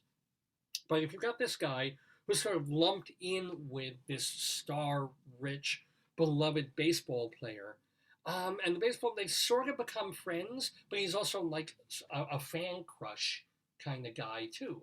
So you can understand how Darren, the ball player, would look at this guy and be like, "Oh, it's so nice, you know." And he loves the game. It's great. He loves the game, and he's got like a fan man crush on me too. But at the same time, it's like, okay, a little bit annoying. I'll include him in my world, but only so much. Whereas with the Dennis O'Hare version of the character, we just loved him. We unconditionally. It was just we loved him. We loved him falling in love with baseball.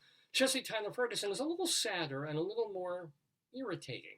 So it kind of works. And we don't love him as much as we loved the old Is it because version. you're comparing him to the other one? Yeah, which is never fair. If you didn't see the first one. If I didn't see the first one, I think Tyler Ferguson was fine. And I certainly think this production is fine. I'm giving it 3.5 stars, a very welcome revival of the play. When I saw Plaza Suite last week, it still worked. It's still funny. Parts of it didn't work so well. Parts of it made you scratch your head about like the mores of the 1970s versus now. This play doesn't have any of that. It still works. In fact, the only thing that's really different and kind of unfortunate about it is that in the world of the play, only a decade and a half ago, baseball pitchers were expected to pitch like 8 or 9 innings. They'd leave them in there, going for a complete game, maybe even going for, in the play, there's actually going for a perfect game. But, you leave a guy in there expecting to just pitch the whole time. And now it's not even a thought. You bring in a pitcher for 6 innings, and then you have all these relievers coming. It just extends the game. It delays the game. You don't have these phenoms anymore.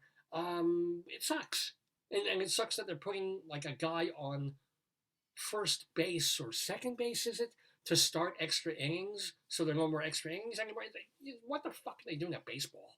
When you see this play, it will make you miss baseball the way it was, not even like 70 years ago, but even 15 years ago.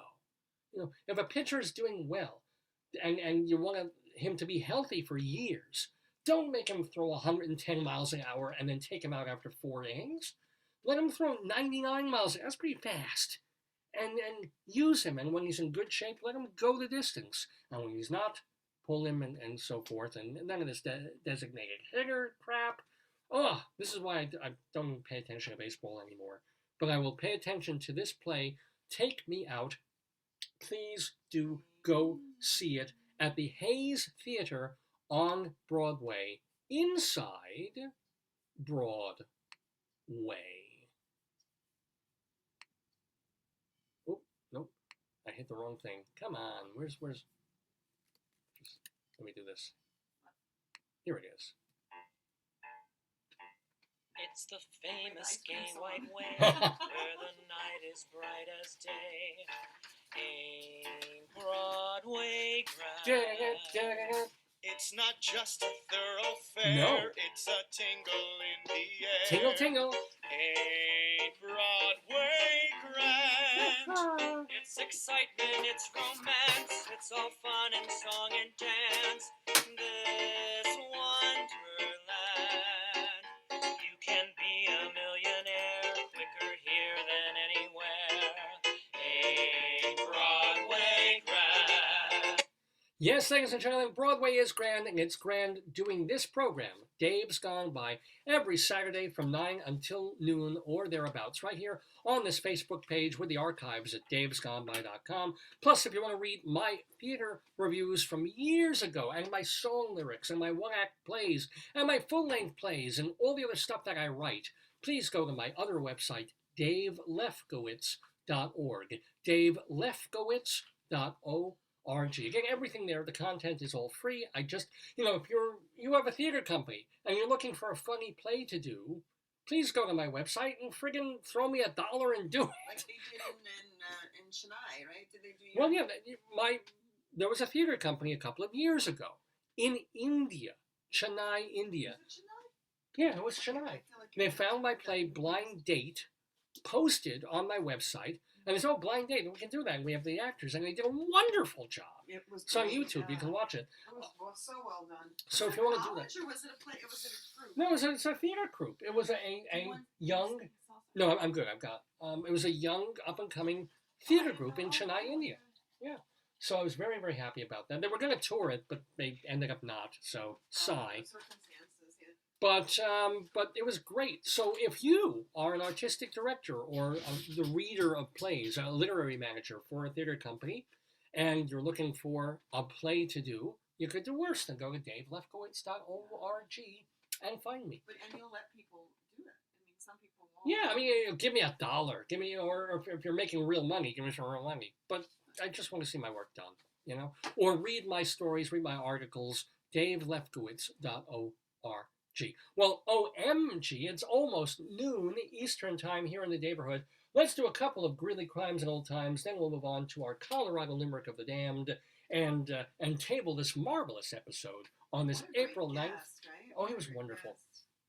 So when I talk about Greeley, Colorado, where Joyce and I lived for several years, I mention it because, in Greeley, Colorado, they have a newspaper that I'm trying to find as we speak. And this newspaper is... Apparently with the wind, David, more trees killed, Oh, I know. Yeah, this is true. That's right. We have our friends of the neighborhood, Friendy. Have Oh an my God! actual Tell me I didn't account throw. Oh, I did. I of see a it. tree almost killing their home. Yeah. This was from a few years ago, an actual headline of the Greeley Tribune. All the ways a tree can kill you, with, in this particular case, a stabby, knifey kind of way. I'm assuming this is an artist's rendering. But our friends Friendy, they had a miserable week or so ago. Well, it didn't kill them. The tree fell on near their home. It took out power, but it didn't hurt their home. Oh, it didn't touch their house. Oh, No, that's no, good. but Oh, it no. hurt Oh. it. But I think there was a power. Oh, pole. a power line that was exposed or something. Yeah, yeah. Thank God they're okay. So we send out our best to them. But a tree can kill you. But what the Greeley Tribune can do is twice a week have a column. There are two different columns. One is called Cop Log, phone calls that come into the police dispatch of Greeley and Weld County. The funniest, most ridiculous calls from people who see weird things going on in their neighborhood are collected once a week in the Trib, as well as 100 years ago. Our friend, I think trees yeah. didn't kill till recently. Trees were very Really? docile. Yes. Yeah. It was hobos that were the problem. And like moonshiners, and then later. And then the trees got into it. Maybe they dumped the moonshine and the hobos. They became trees. And that could be, and then they became, increasingly, maybe there are tree gangs. Various branches of tree gangs. What would they be called? Like, What would the we're the oaks and we're the pines. We're the pines. The oaks versus the pines. That's right. We're the cherry trees, baby. There's going to be some sawing tonight. All right. Well, Greeley Crabs and Old Timers. We're That's gonna mix it, that when, up. when they start fighting the leaf blowers and off. Hey, it's quiet today with the leaf blowers. Because of rain, they're not. Oh, of gonna course, yeah, You're it was not going to pouring. have something that requires like electricity or holding a large metal object in rain. Yeah. Yeah, not the best idea to do. No, Yeah. no. And actually, I didn't even talk about what at the end of it. I forgot to mention that we spent last Sunday at the grave of my dad in the rain. Oh yeah. I forgot yeah. about that. Well, we'll get to that. You should save that for next time because it's big. Well, there's not that much to tell about it, honestly. Oh, you did a beautiful job. You were a great reader. I know. You organized everything. Well, we'll talk about it. Let's do Okay. Greeley Crimes and Old Times. Oh, Old Times is just that our friend of the neighborhood, Mike Peters, at the Tribune, he goes through the newspapers from 1922, 100 years ago, and plucks out things that he thinks will be amusing 100 years later. We mix that up and create Greeley Crimes and Old Times. Yeah. Da da da da. But indeed we. So, these are items that appeared in the paper. Either they're from 2 or 3 weeks ago, happening in northern Colorado, or from the papers in northern Colorado back in 1922. Are you ready, my dear? Now, this was a big story. This was actually a real. I'm listening. Yeah. A big show. This is just, this is an irony alert. A group gathering to commemorate the death of a Windsor man who died in a traffic crash a year prior. What do you think happened? Yes, the group suffered a fatal traffic crash last Saturday night in Windsor. 13 friends and family members gathered to William Thompson, a Windsor man who died in the same spot the year before. A 23-year-old woman driving a Jeep Grand Cherokee struck 3 pedestrians. Oh. One died at the scene, 2 others were just wounded. That's a big car. It's like a big car, yeah. Police closed the roadway for 4 hours before reopening it last Saturday night. That should be pretty hilarious if they make this an annual event. It's like we gather at this I hope spot, not. and then another car goes vroom, like the I hope running of the not. That would bulls be in Pamplona. terrible. But that happened. Also, what happened? The caller. Oh, wait. I don't have my call. Oh, I'll do the phone call. Hold No, on. no, I got it. No. All right, that'll do. Caller, let me get the phone. Hold on. Hello. A caller near, where are you? 77th Avenue reported 2 suspicious women who were smoking weed and looking, quote, frumpy. When the caller spoke to the women, they left in a vehicle and made several U-turns. Why is being frumpy a problem? In this world where you have to be beautiful on social media, Yeah, but if you're frumpy, I mean, maybe they're just, that's terrible. no, I think frumpy people, it's about time we kept them away from better-looking folks in society. I think that's called, Instagram? And well, at the very least, you can use filters. If they can use filters on TikTok? Instagram, you can do it in real life too. So make yourself look better. I mean, I'm beyond hope. But you out there, if you're frumpy looking, go do something or just find an island. A man in the Greeley Mall said, Wait, here's the mall. Let's see what you do in the mall. Wait, where's the mall is actually this. It'll be like, yeah. Elevator. A man in the Greeley Mall said he cut his thumb while looking at pocket knives at the gun show. You know something? Yes. That can happen. Oh, yeah. Yes, of course, it did happen. So what does he want? He wants... He was looking at knives. He went to the gun show. Yeah, but why? What does he want the police to do? I don't know, maybe bring him to the hospital. I don't know how bad it... But that's, you call 911. Well, yeah. You don't call the... Wouldn't that be a case for a paramedic? Just, I want to let you know, all of you at home know this. Pocket knives don't cut people. Stupid people cut people. That must hurt. Like, listen, I jammed my finger in there and I cried like a baby, but at least it's a clean cut, but that must hurt. Well, it's probably clean cut from a pocket knife, but still, Jesus. Oh. It's like, I wonder if people look at guns at a knife show. Anyway, one more. A caller on 5th Street said the neighbor's dog sounded like it was giving birth for the past 5 months. That's an unhappy dog right there. What is... Wait, hold on, here we go. Yeah. 1 second. How does a dog sound when it's David, giving birth? Speaking of giving birth, do you want to give a shout out to your newest listener? Please do. Yes. Who? Hi. Your newest listener. Oh, oh. Oh, then wait. Maybe this will trigger you. Yeah, I'll take a break from Greeley Crimes and Old Times for And then- this. That's the baby laughing. So I work I have a day job, just like Robert Bannon does, just like David Shore does. We all actually have day jobs thanks to the education system. I work for a school district, and Working for the I'm not man teaching. night and day. I do data stuff, and some of the people who help me figure out what the hell to do with the data that has to be reported to New York State. So there's a guy there. He's a lot of fun. We joke around a lot when we're working and not working. And then he sends me this week. He sends me a photograph of a woman's feet propped up, her legs propped up, and then watching a TV monitor or a computer monitor screen.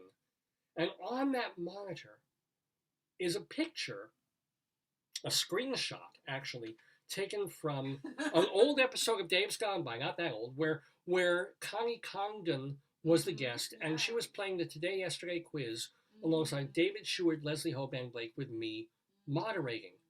And I'm like, so he sends me this picture, I love it. and he says, yeah, my coworker was in labor, and this is what she was watching. It's just confusing in many ways. Why was he there? Like, okay, I love my coworkers, but I've never been in like.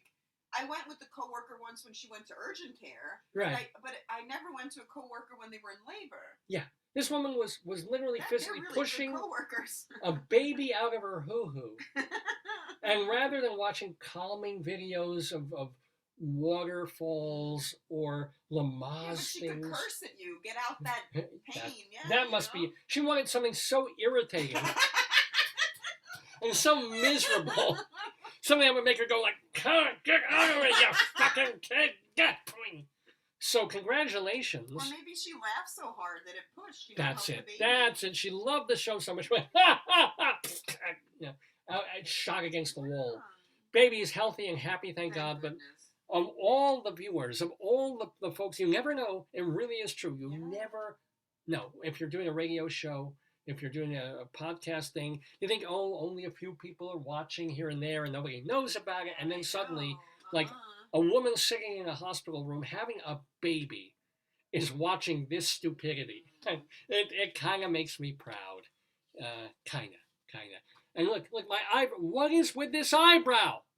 It looks normal like this, and then it's just hairless. Anywho. You got stuff going on.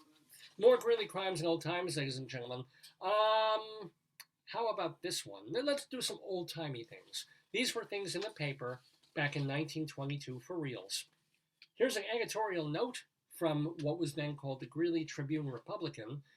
Quote, and this is actually clever, when a woman gets mad because her guest doesn't stay longer, she doesn't mean it. Isn't that cool?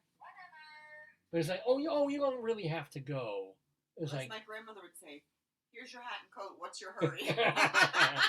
well, maybe some women are more overt, but yeah. Passive aggressive women, right? I like that one. That's pretty good.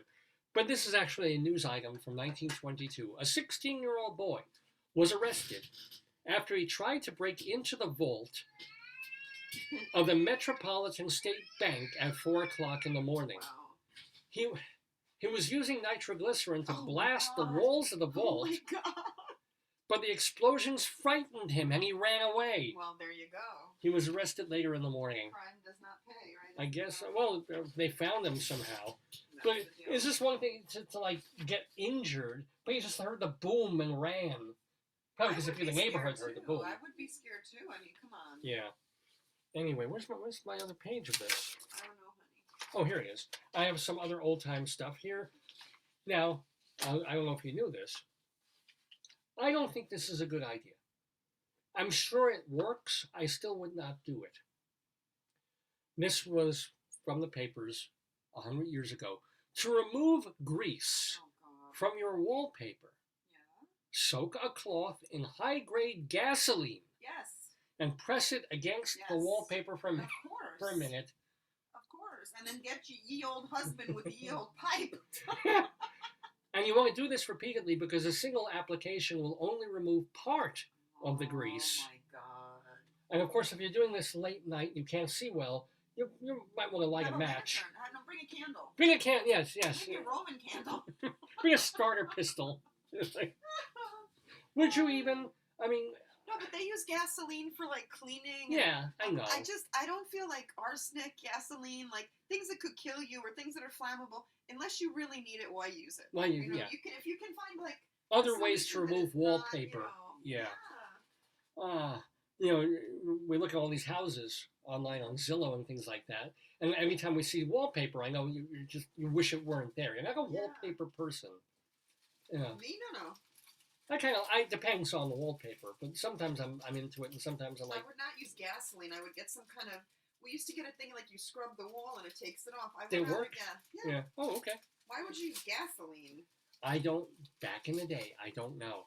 Let's go elsewhere. One of the things what we do on I'm trying on a black mask to see if I like it better. Greeley Crimes and Old Times here is that besides the stories that come from Greeley, we have look how light it's getting outside. You can actually see a shine on my face. We go all the way to Brazil for this next odd story that I will share with you. This was from iHeartRadio that reported this earlier this week.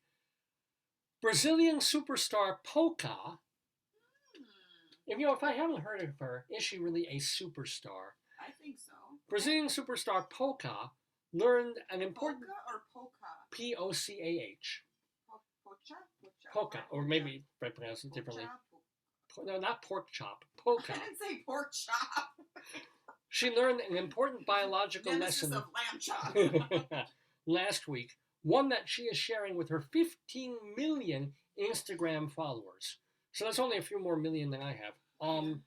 From the hospital, Oh no. the 27-year-old singer explained Oh god. that after spending hours too embarrassed to fart in front of her boyfriend, she woke up at 5:30 in the morning with severe stomach cramps. Yeah. She went to the ER Yeah. and then told her fans, quote, "That's it, guys. I'm now fine.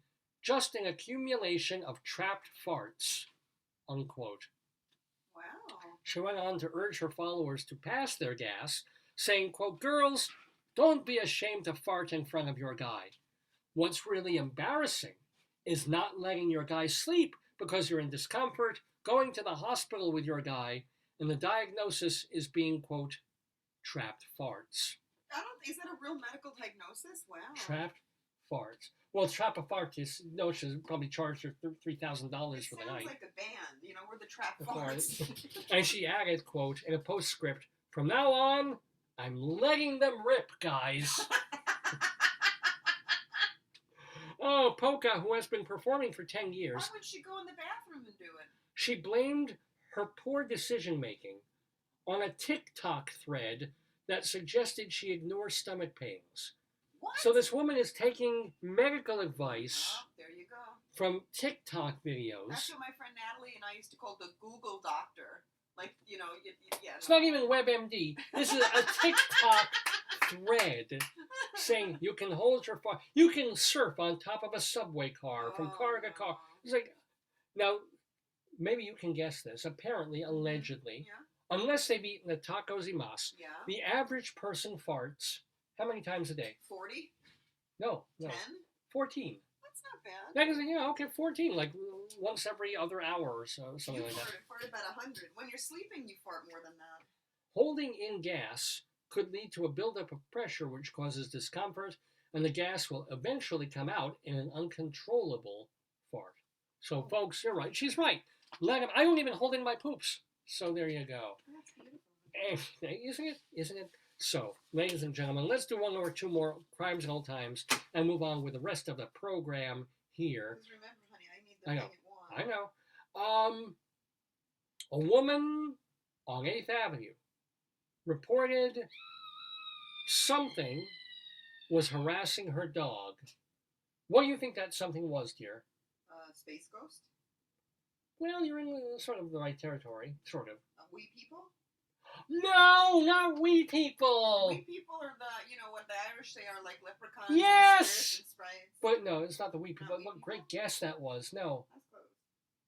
No, she reported that, quote, a werewolf What? was harassing her dog. You know why? She probably was like me watching Peacock with that gosh darn ad. Remember the ad, Oh, like, the ad about yeah. the werewolf? Yeah. Yeah, I'll bet you. I'll bet you she had that in her brain, and then she figured, werewolves are not real, ladies and gentlemen. Just let you know that. All right, now speaking one more here. A caller, since we're talking about those killer trees, a caller on Arbor Avenue Uh-oh. said people were making a lot of noise and kicking up dirt with a bunch of cleaning equipment all over the street. I believe those are leaf blowers. Yeah, if you've got cleaning equipment, you're going to be kicking up dirt. Okay. All right, that wasn't that funny. Let's do this one. A caller on 16th Street reported violence Oh, no. between two people. Was it Will Smith and Chris Rock? Well, it went a little further. They threatened to blow each other up with explosives. Nice. Really? I mean, it's like a smack between, I'm going to get my TNT. Well, I'm getting my Gelignite. It'd be great like a cartoon that came down with a TNT thing. Like Wile E. Coyote with that thing. Yeah. And that, my friends, is Gritty Crimes in Old Times for April 9th, 2022. Mr. Horace Greeley was no fool. No, he was not. I'm sure that you agree with me that Greeley was no fool. What he is getting at is that Mr. Greeley was no fool. Yippee-yi! Yippee-yi, yippee-yi, yippee-yi, yi, yi, yippee-yi, yippee-yi, yippee-yi.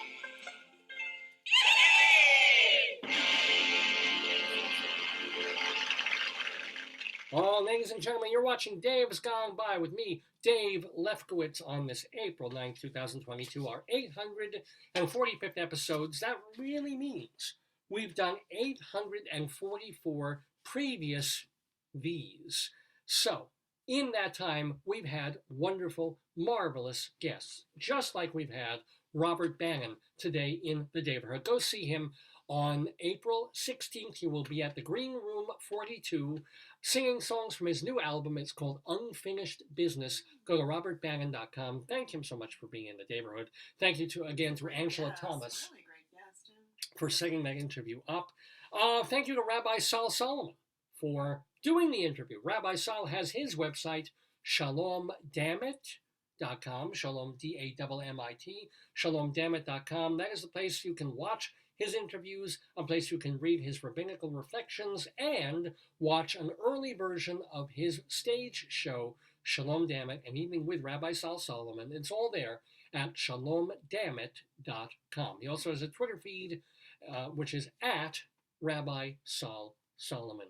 Plus, our wonderful weekly guests playing the Today Yesterday trivia game, Leslie Hoban Blake and David Sheward. Read him in culturaldaily.com and He wrote a really good. He wrote some really great stuff. Oh, I yeah. put his stuff and I put a link to Charlie and Leslie's. well, it's two YouTube on the account. on, but it's Critic I Circle put in is the YouTube page. account, you know, Yeah. the YouTube account that Charlie has. I linked to that, and I Great. put. What should I put for you, honey? For me, well, I'll do Anything? davelefkowitz.org. Okay.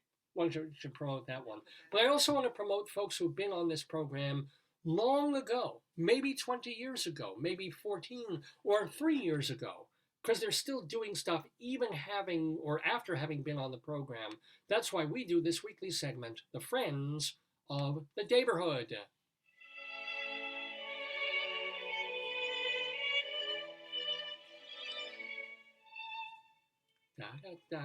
So let me tell you what's happening. I should have mentioned this earlier, but if you have, I guess, CBS or Paramount, whatever their platform is, watch the second season of Be Positive. It was a sitcom that they were doing, which featured our friend Linda Lavin. The show ended late last year, but she was on every episode. Plus, appearances were made by our actress friend from Chicago, Rondi Reed, and also the great Ben Vereen. So, if you can binge that, the show is called Be Positive from CBS. I want to say that Jay Lenhart is playing bass for Carol Sloan. Forgive me. He's playing bass on the new album, Carol Sloan Live at Birdland on Club 44 Records. So check that out. And Jane Langhart, another fine guest from a couple of years back. Want to let you know that the album Melanie at the Metropolitan Opera House, New York City, 1974, is available for purchase, and it features Melanie, Woodstock Melanie, Candles in the Rain Melanie. Go to melaniesafka.com, S-A-F-K-A, melaniesafka.com. On April 12th, the MAC Award winners are going to be announced. I'm going to remind you that we've got a bunch of nominees up there, including Lilias White, Andre DeShields, Jim Caruso, Eric Comstock and Barbara Fasano, Clea Blackhurst, more Jim Caruso, and Karen Mason. They are all up for Manhattan Cabaret Awards that will be announced this week. We'll keep you posted next week on who wins. Starting this week and running through mid-May, Avner the Eccentric, Avner Eisenberg, is teaching clowning online via the Tamala Clown Academy in Konstanz, Germany. So go look for Avner the Eccentric, Avner Eisenberg, online if you want to learn about clowning. This coming Thursday and next Thursday, you will want to see Tamar at Pangea. She is an Israeli songstress with a very particular attitude. Wendy and Fred really loved her. She was wonderful and such a funny, dark. She had more, yeah. Fred said she and the rabbi could go into And cage fighting. Yeah. today Robert Bannon was funny in a sweet way, in a charming way. Tamar is funny in a way that goes like You're like, Holocaust "Where's your dark. husband?" She's like, "Oh, he's dead in the bed next to me," or something like that. Yeah. Yeah. Tamar at Pangea, PangeaNYC.com for tickets is this Thursday and then next Thursday, the 21st. From the 15th, so Friday, 15th, 16th, 17th, Friday through Monday at City Winery, Amy Mann. Oh, your baby. I'm buying tickets, yes, for front row. Anywho, and then now through, Trish going to throw something at me. Now through the 16th, Marilyn May, speaking of hotties, 94-year-old Marilyn May is going to be Is at she like the Great American Songbook kind of person? absolutely. Feinstein's 54 Below. I think she was on Johnny Carson more times than any other of those kinds of singers. And she's saying, 94, of course there's more. That's the title of her show. Go see Marilyn May at Feinstein's 54 Below. As Leslie mentioned, Robert... Was she here when we went to Oakland? Where were we? No, that was the late Barbara Cook that we gotcha. saw in Indiana. No, this is Marilyn May. I got you. She wasn't a Broadway person. She was more of a nightclubby cabaret person. Robert Cuccioli appearing in the Eugene O'Neill play A Touch of the Poet, being done at the Irish Repertory Theatre, irishrep.org for tickets, and it's playing just through the 17th, so catch it while you can. Playing now through the 24th, Penelope at the York Theatre Company over at St. Jean's Church on East 76th Street. James Morgan is doing the set design for that show. He's also the artistic director of the York. He's our friend of the neighborhood. Eric Comstock and Barbara Fasano, MAC Award nominees. They are at Birdland all month long, every Saturday night at 5:30. Go see them. Playing on Broadway, assuming they're reopening up with, post-COVID, Paradise Square, co-written by Larry Kerwin. Mr. Saturday Night, featuring, we haven't had Billy Crystal on the show, but Amanda Green, the lyricist for that Broadway show. It's at the Nederlander Theater, opening in just a couple of weeks. Ray Bachor is in Chicago at the Ambassador Theater. Alan Menken has written the music, of course, for Aladdin on Broadway. That is at the New Amsterdam Theater. Jim Caruso's Cast Party every Monday night at Birdland. Get your tickets for all the Birdland shows, birdlandjazz.com. Go to stagebuddy.com for news and stories about New York nightlife. Evan Seplow is the founder and editor of that fine site. Dr. Demento doing Dr. Demento shows, new ones, every week, online only. DrDemento.com. They're only $3 a piece. Come on, treat yourself. And then Bob Cudmore doing podcasts of upstate New York history at bobcudmore.com. Stuart Brown, his website is soundsofbroadway.com. 24/7 theater, music, and those, my friends, are the friends of the neighborhood.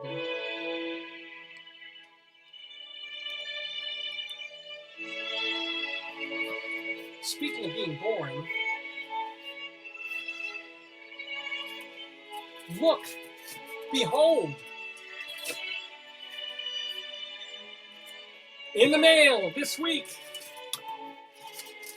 free newspaper,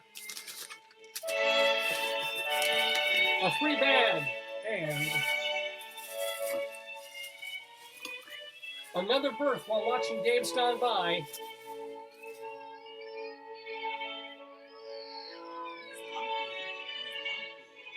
He's beautiful.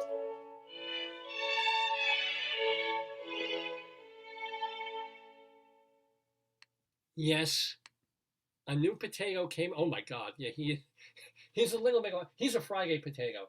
He's very definitely like a Friday afternoon factory potato. Aw, he's a little twisted. Yeah, just a bit. The eyes are here. The face is there. Let's see his tush. His fur's in good condition. Yeah, he's nice and fleshy. His hat looks good. He doesn't have the hat tag, unfortunately, and he's got a little damage on the hat, but he's got his little tushy tag, and his arms work. Hi, me want ketchups. Good morning. New potato in the neighborhood, which reminds me of something. See, nothing is more beautiful than a newly born potato. Nothing is more horrible and miserable than our Colorado Limerick of the Damned, ladies and gentlemen. Yes, ladies and gentlemen, every week on this program, because Joyce and I lived in Colorado for several years, I write a disgusting, ridiculous limerick about some place in Colorado. It could be Vail, it could be Greeley, it could be Evans. I've got literally 170 plus of them now, and we bring one to you every week. They're limericks. They're not for children. Yeah, they're not really for anybody, but there are Colorado Limericks of the Damned, and they go like this.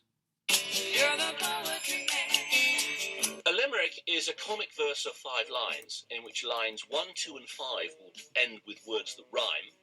And likewise, verses 3 and 4 also end with words that rhyme. So this is a limerick. Rocky Mountain,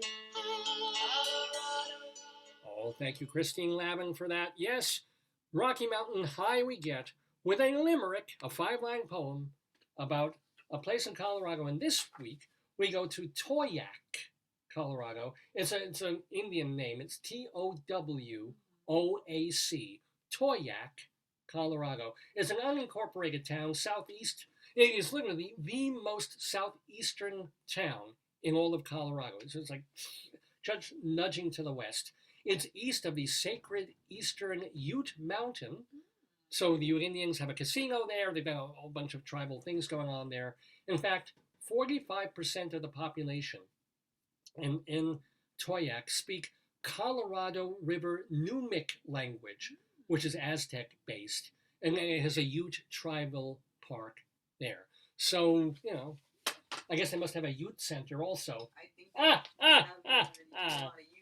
I should be playing my ukulele. Anywho, with that in mind, here's a poem about Towaoc, Colorado. Ahem, ahem. Oh, you know what? I can't do this one. Just give me 1 second. I think I know who can. I'll be right there, folks. Talk amongst yourselves. Oh, they're bringing me back? Oh, my goodness. I got a double. I don't have to do the whole thing. Just give me the glasses. Yes, I can't see anything without my glasses. I'll throw this over my shoulders. Will be good. Here we go. Okay. All right. Shalom again. Oh, shalom, my friends. This is your old pal, Rabbi Sal Solomon, spiritual leader, Temple Sons of Bitches. David has brought me on to do this very special Jewish Limerick of the Damned about Towaoc, Colorado. A sheltered old rabbi from Towaoc went traveling to get all his joy back.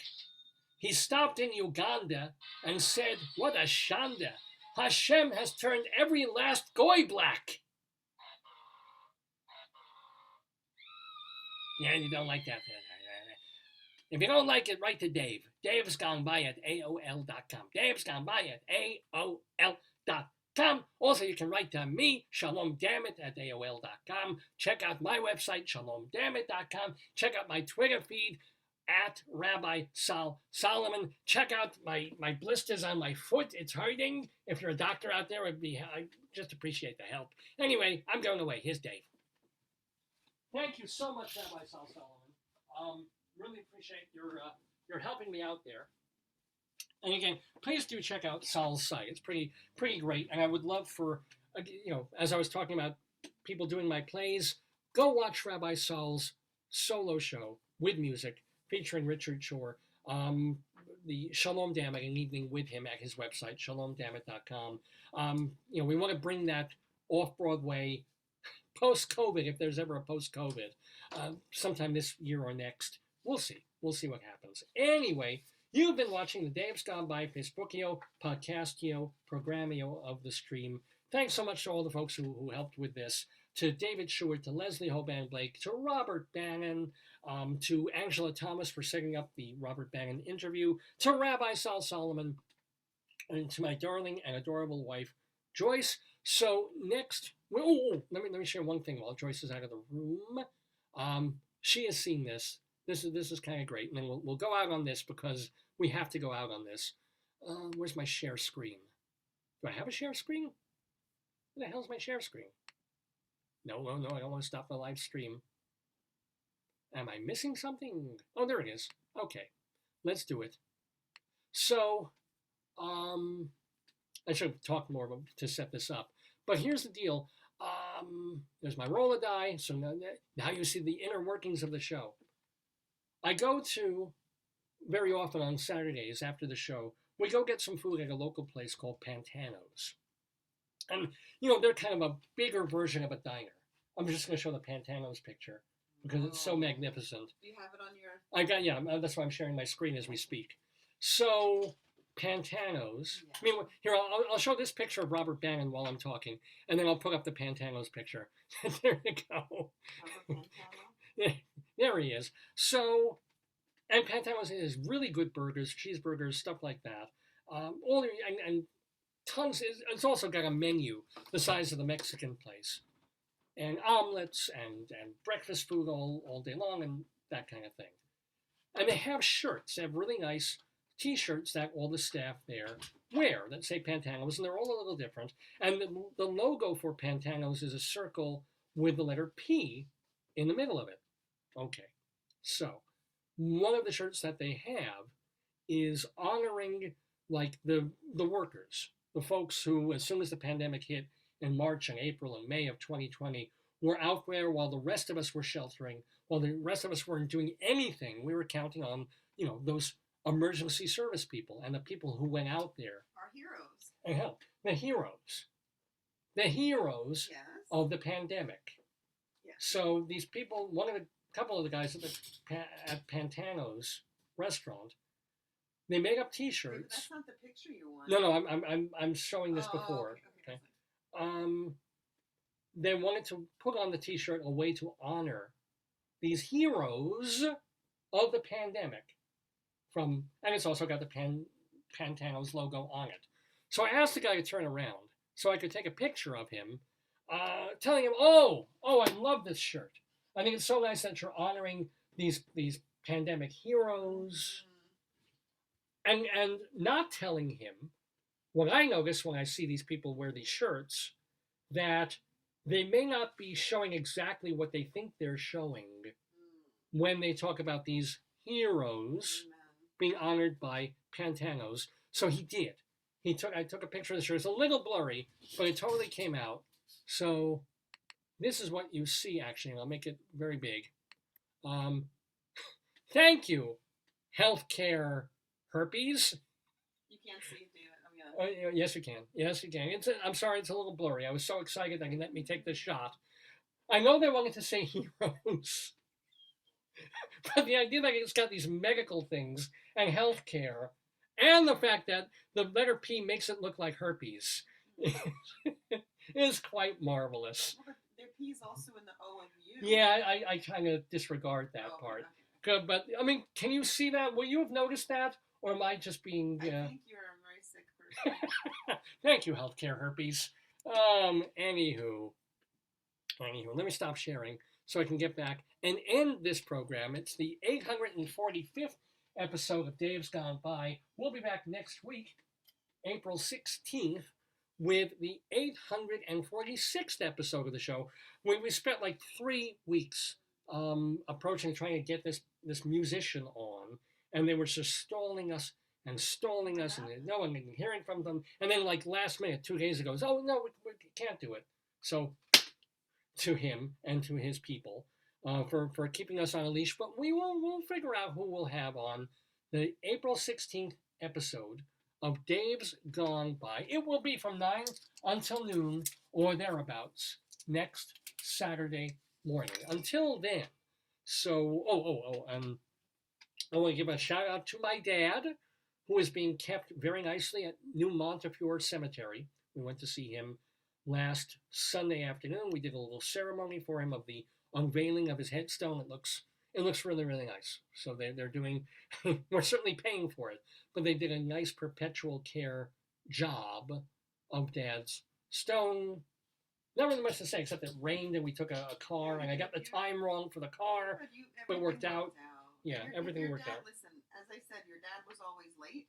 So if the car came for his funeral on time, it wouldn't suit him. Right, exactly. Your dad, Yeah. most of the time came quite late. And it was just perfect for me because I got the time wrong to get the car to take us to Farmingdale, to West Babylon. And then the car came early and got us there the way I am, which is like 2 minutes early to everything. Not a half hour early, not an hour. Just get there right on time because you're not late. You know, why waste all that extra time just waiting? So at like 5 minutes to, we were there. Perfect. Pouring, you know, it was icky weather, icky rain, but it was good to get out there and see my family and see Dad and see everybody.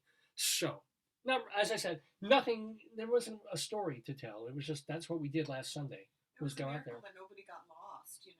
Yeah. They did better in the rain than they did when it was beautiful and sunny. When we first buried him last year, people got lost. They didn't know where the hell to go. Yeah, and today, I mean, when we Sunday, it's like, oh, we're all here. it's the rain. It's like, yeah, we're waiting already. Everyone, let's go. Yeah. Guy, typhoon. And Yes. people, he's there. We see the new grave. Yes, Yeah. yes. Anyway, I hope there are no graves in your week this week, but have a very, very a Well, the one thing I simcha-filled. thought was interesting Yeah. is you can use GPS in a cemetery to find the grave. No. He put in the GPS the names of the subway streets. They're streets in cemetery streets. Yeah. Yeah, Wow. So they're names of streets and cemeteries. It makes sense, but holy. Yeah. Meanwhile, Yeah. I was running around on Wednesday night, Mhm. going to the theater in New York, and I had written down the wrong address of the theater. Yeah. And I didn't carry, unfortunately, a copy of my Performing Arts Insider, so I had no idea where the hell the theater was. I used to call on a payphone. Just look it up on your phone. My fucking phone doesn't work.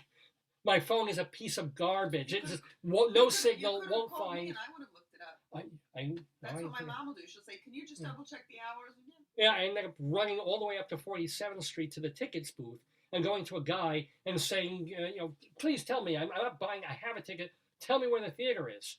And he said, oh, you're late, you missed it already. I'm like, I already have a ticket, just tell me where the, and I ended up running and they held the curtain for some reason, not for me, but I got in on time. Oh, that's great. So, and I was 4 blocks away running downtown again.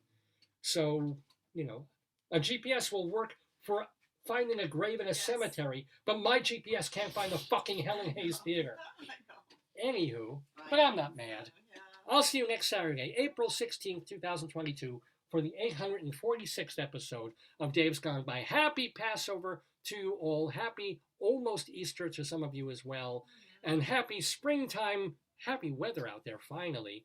And then, gone by.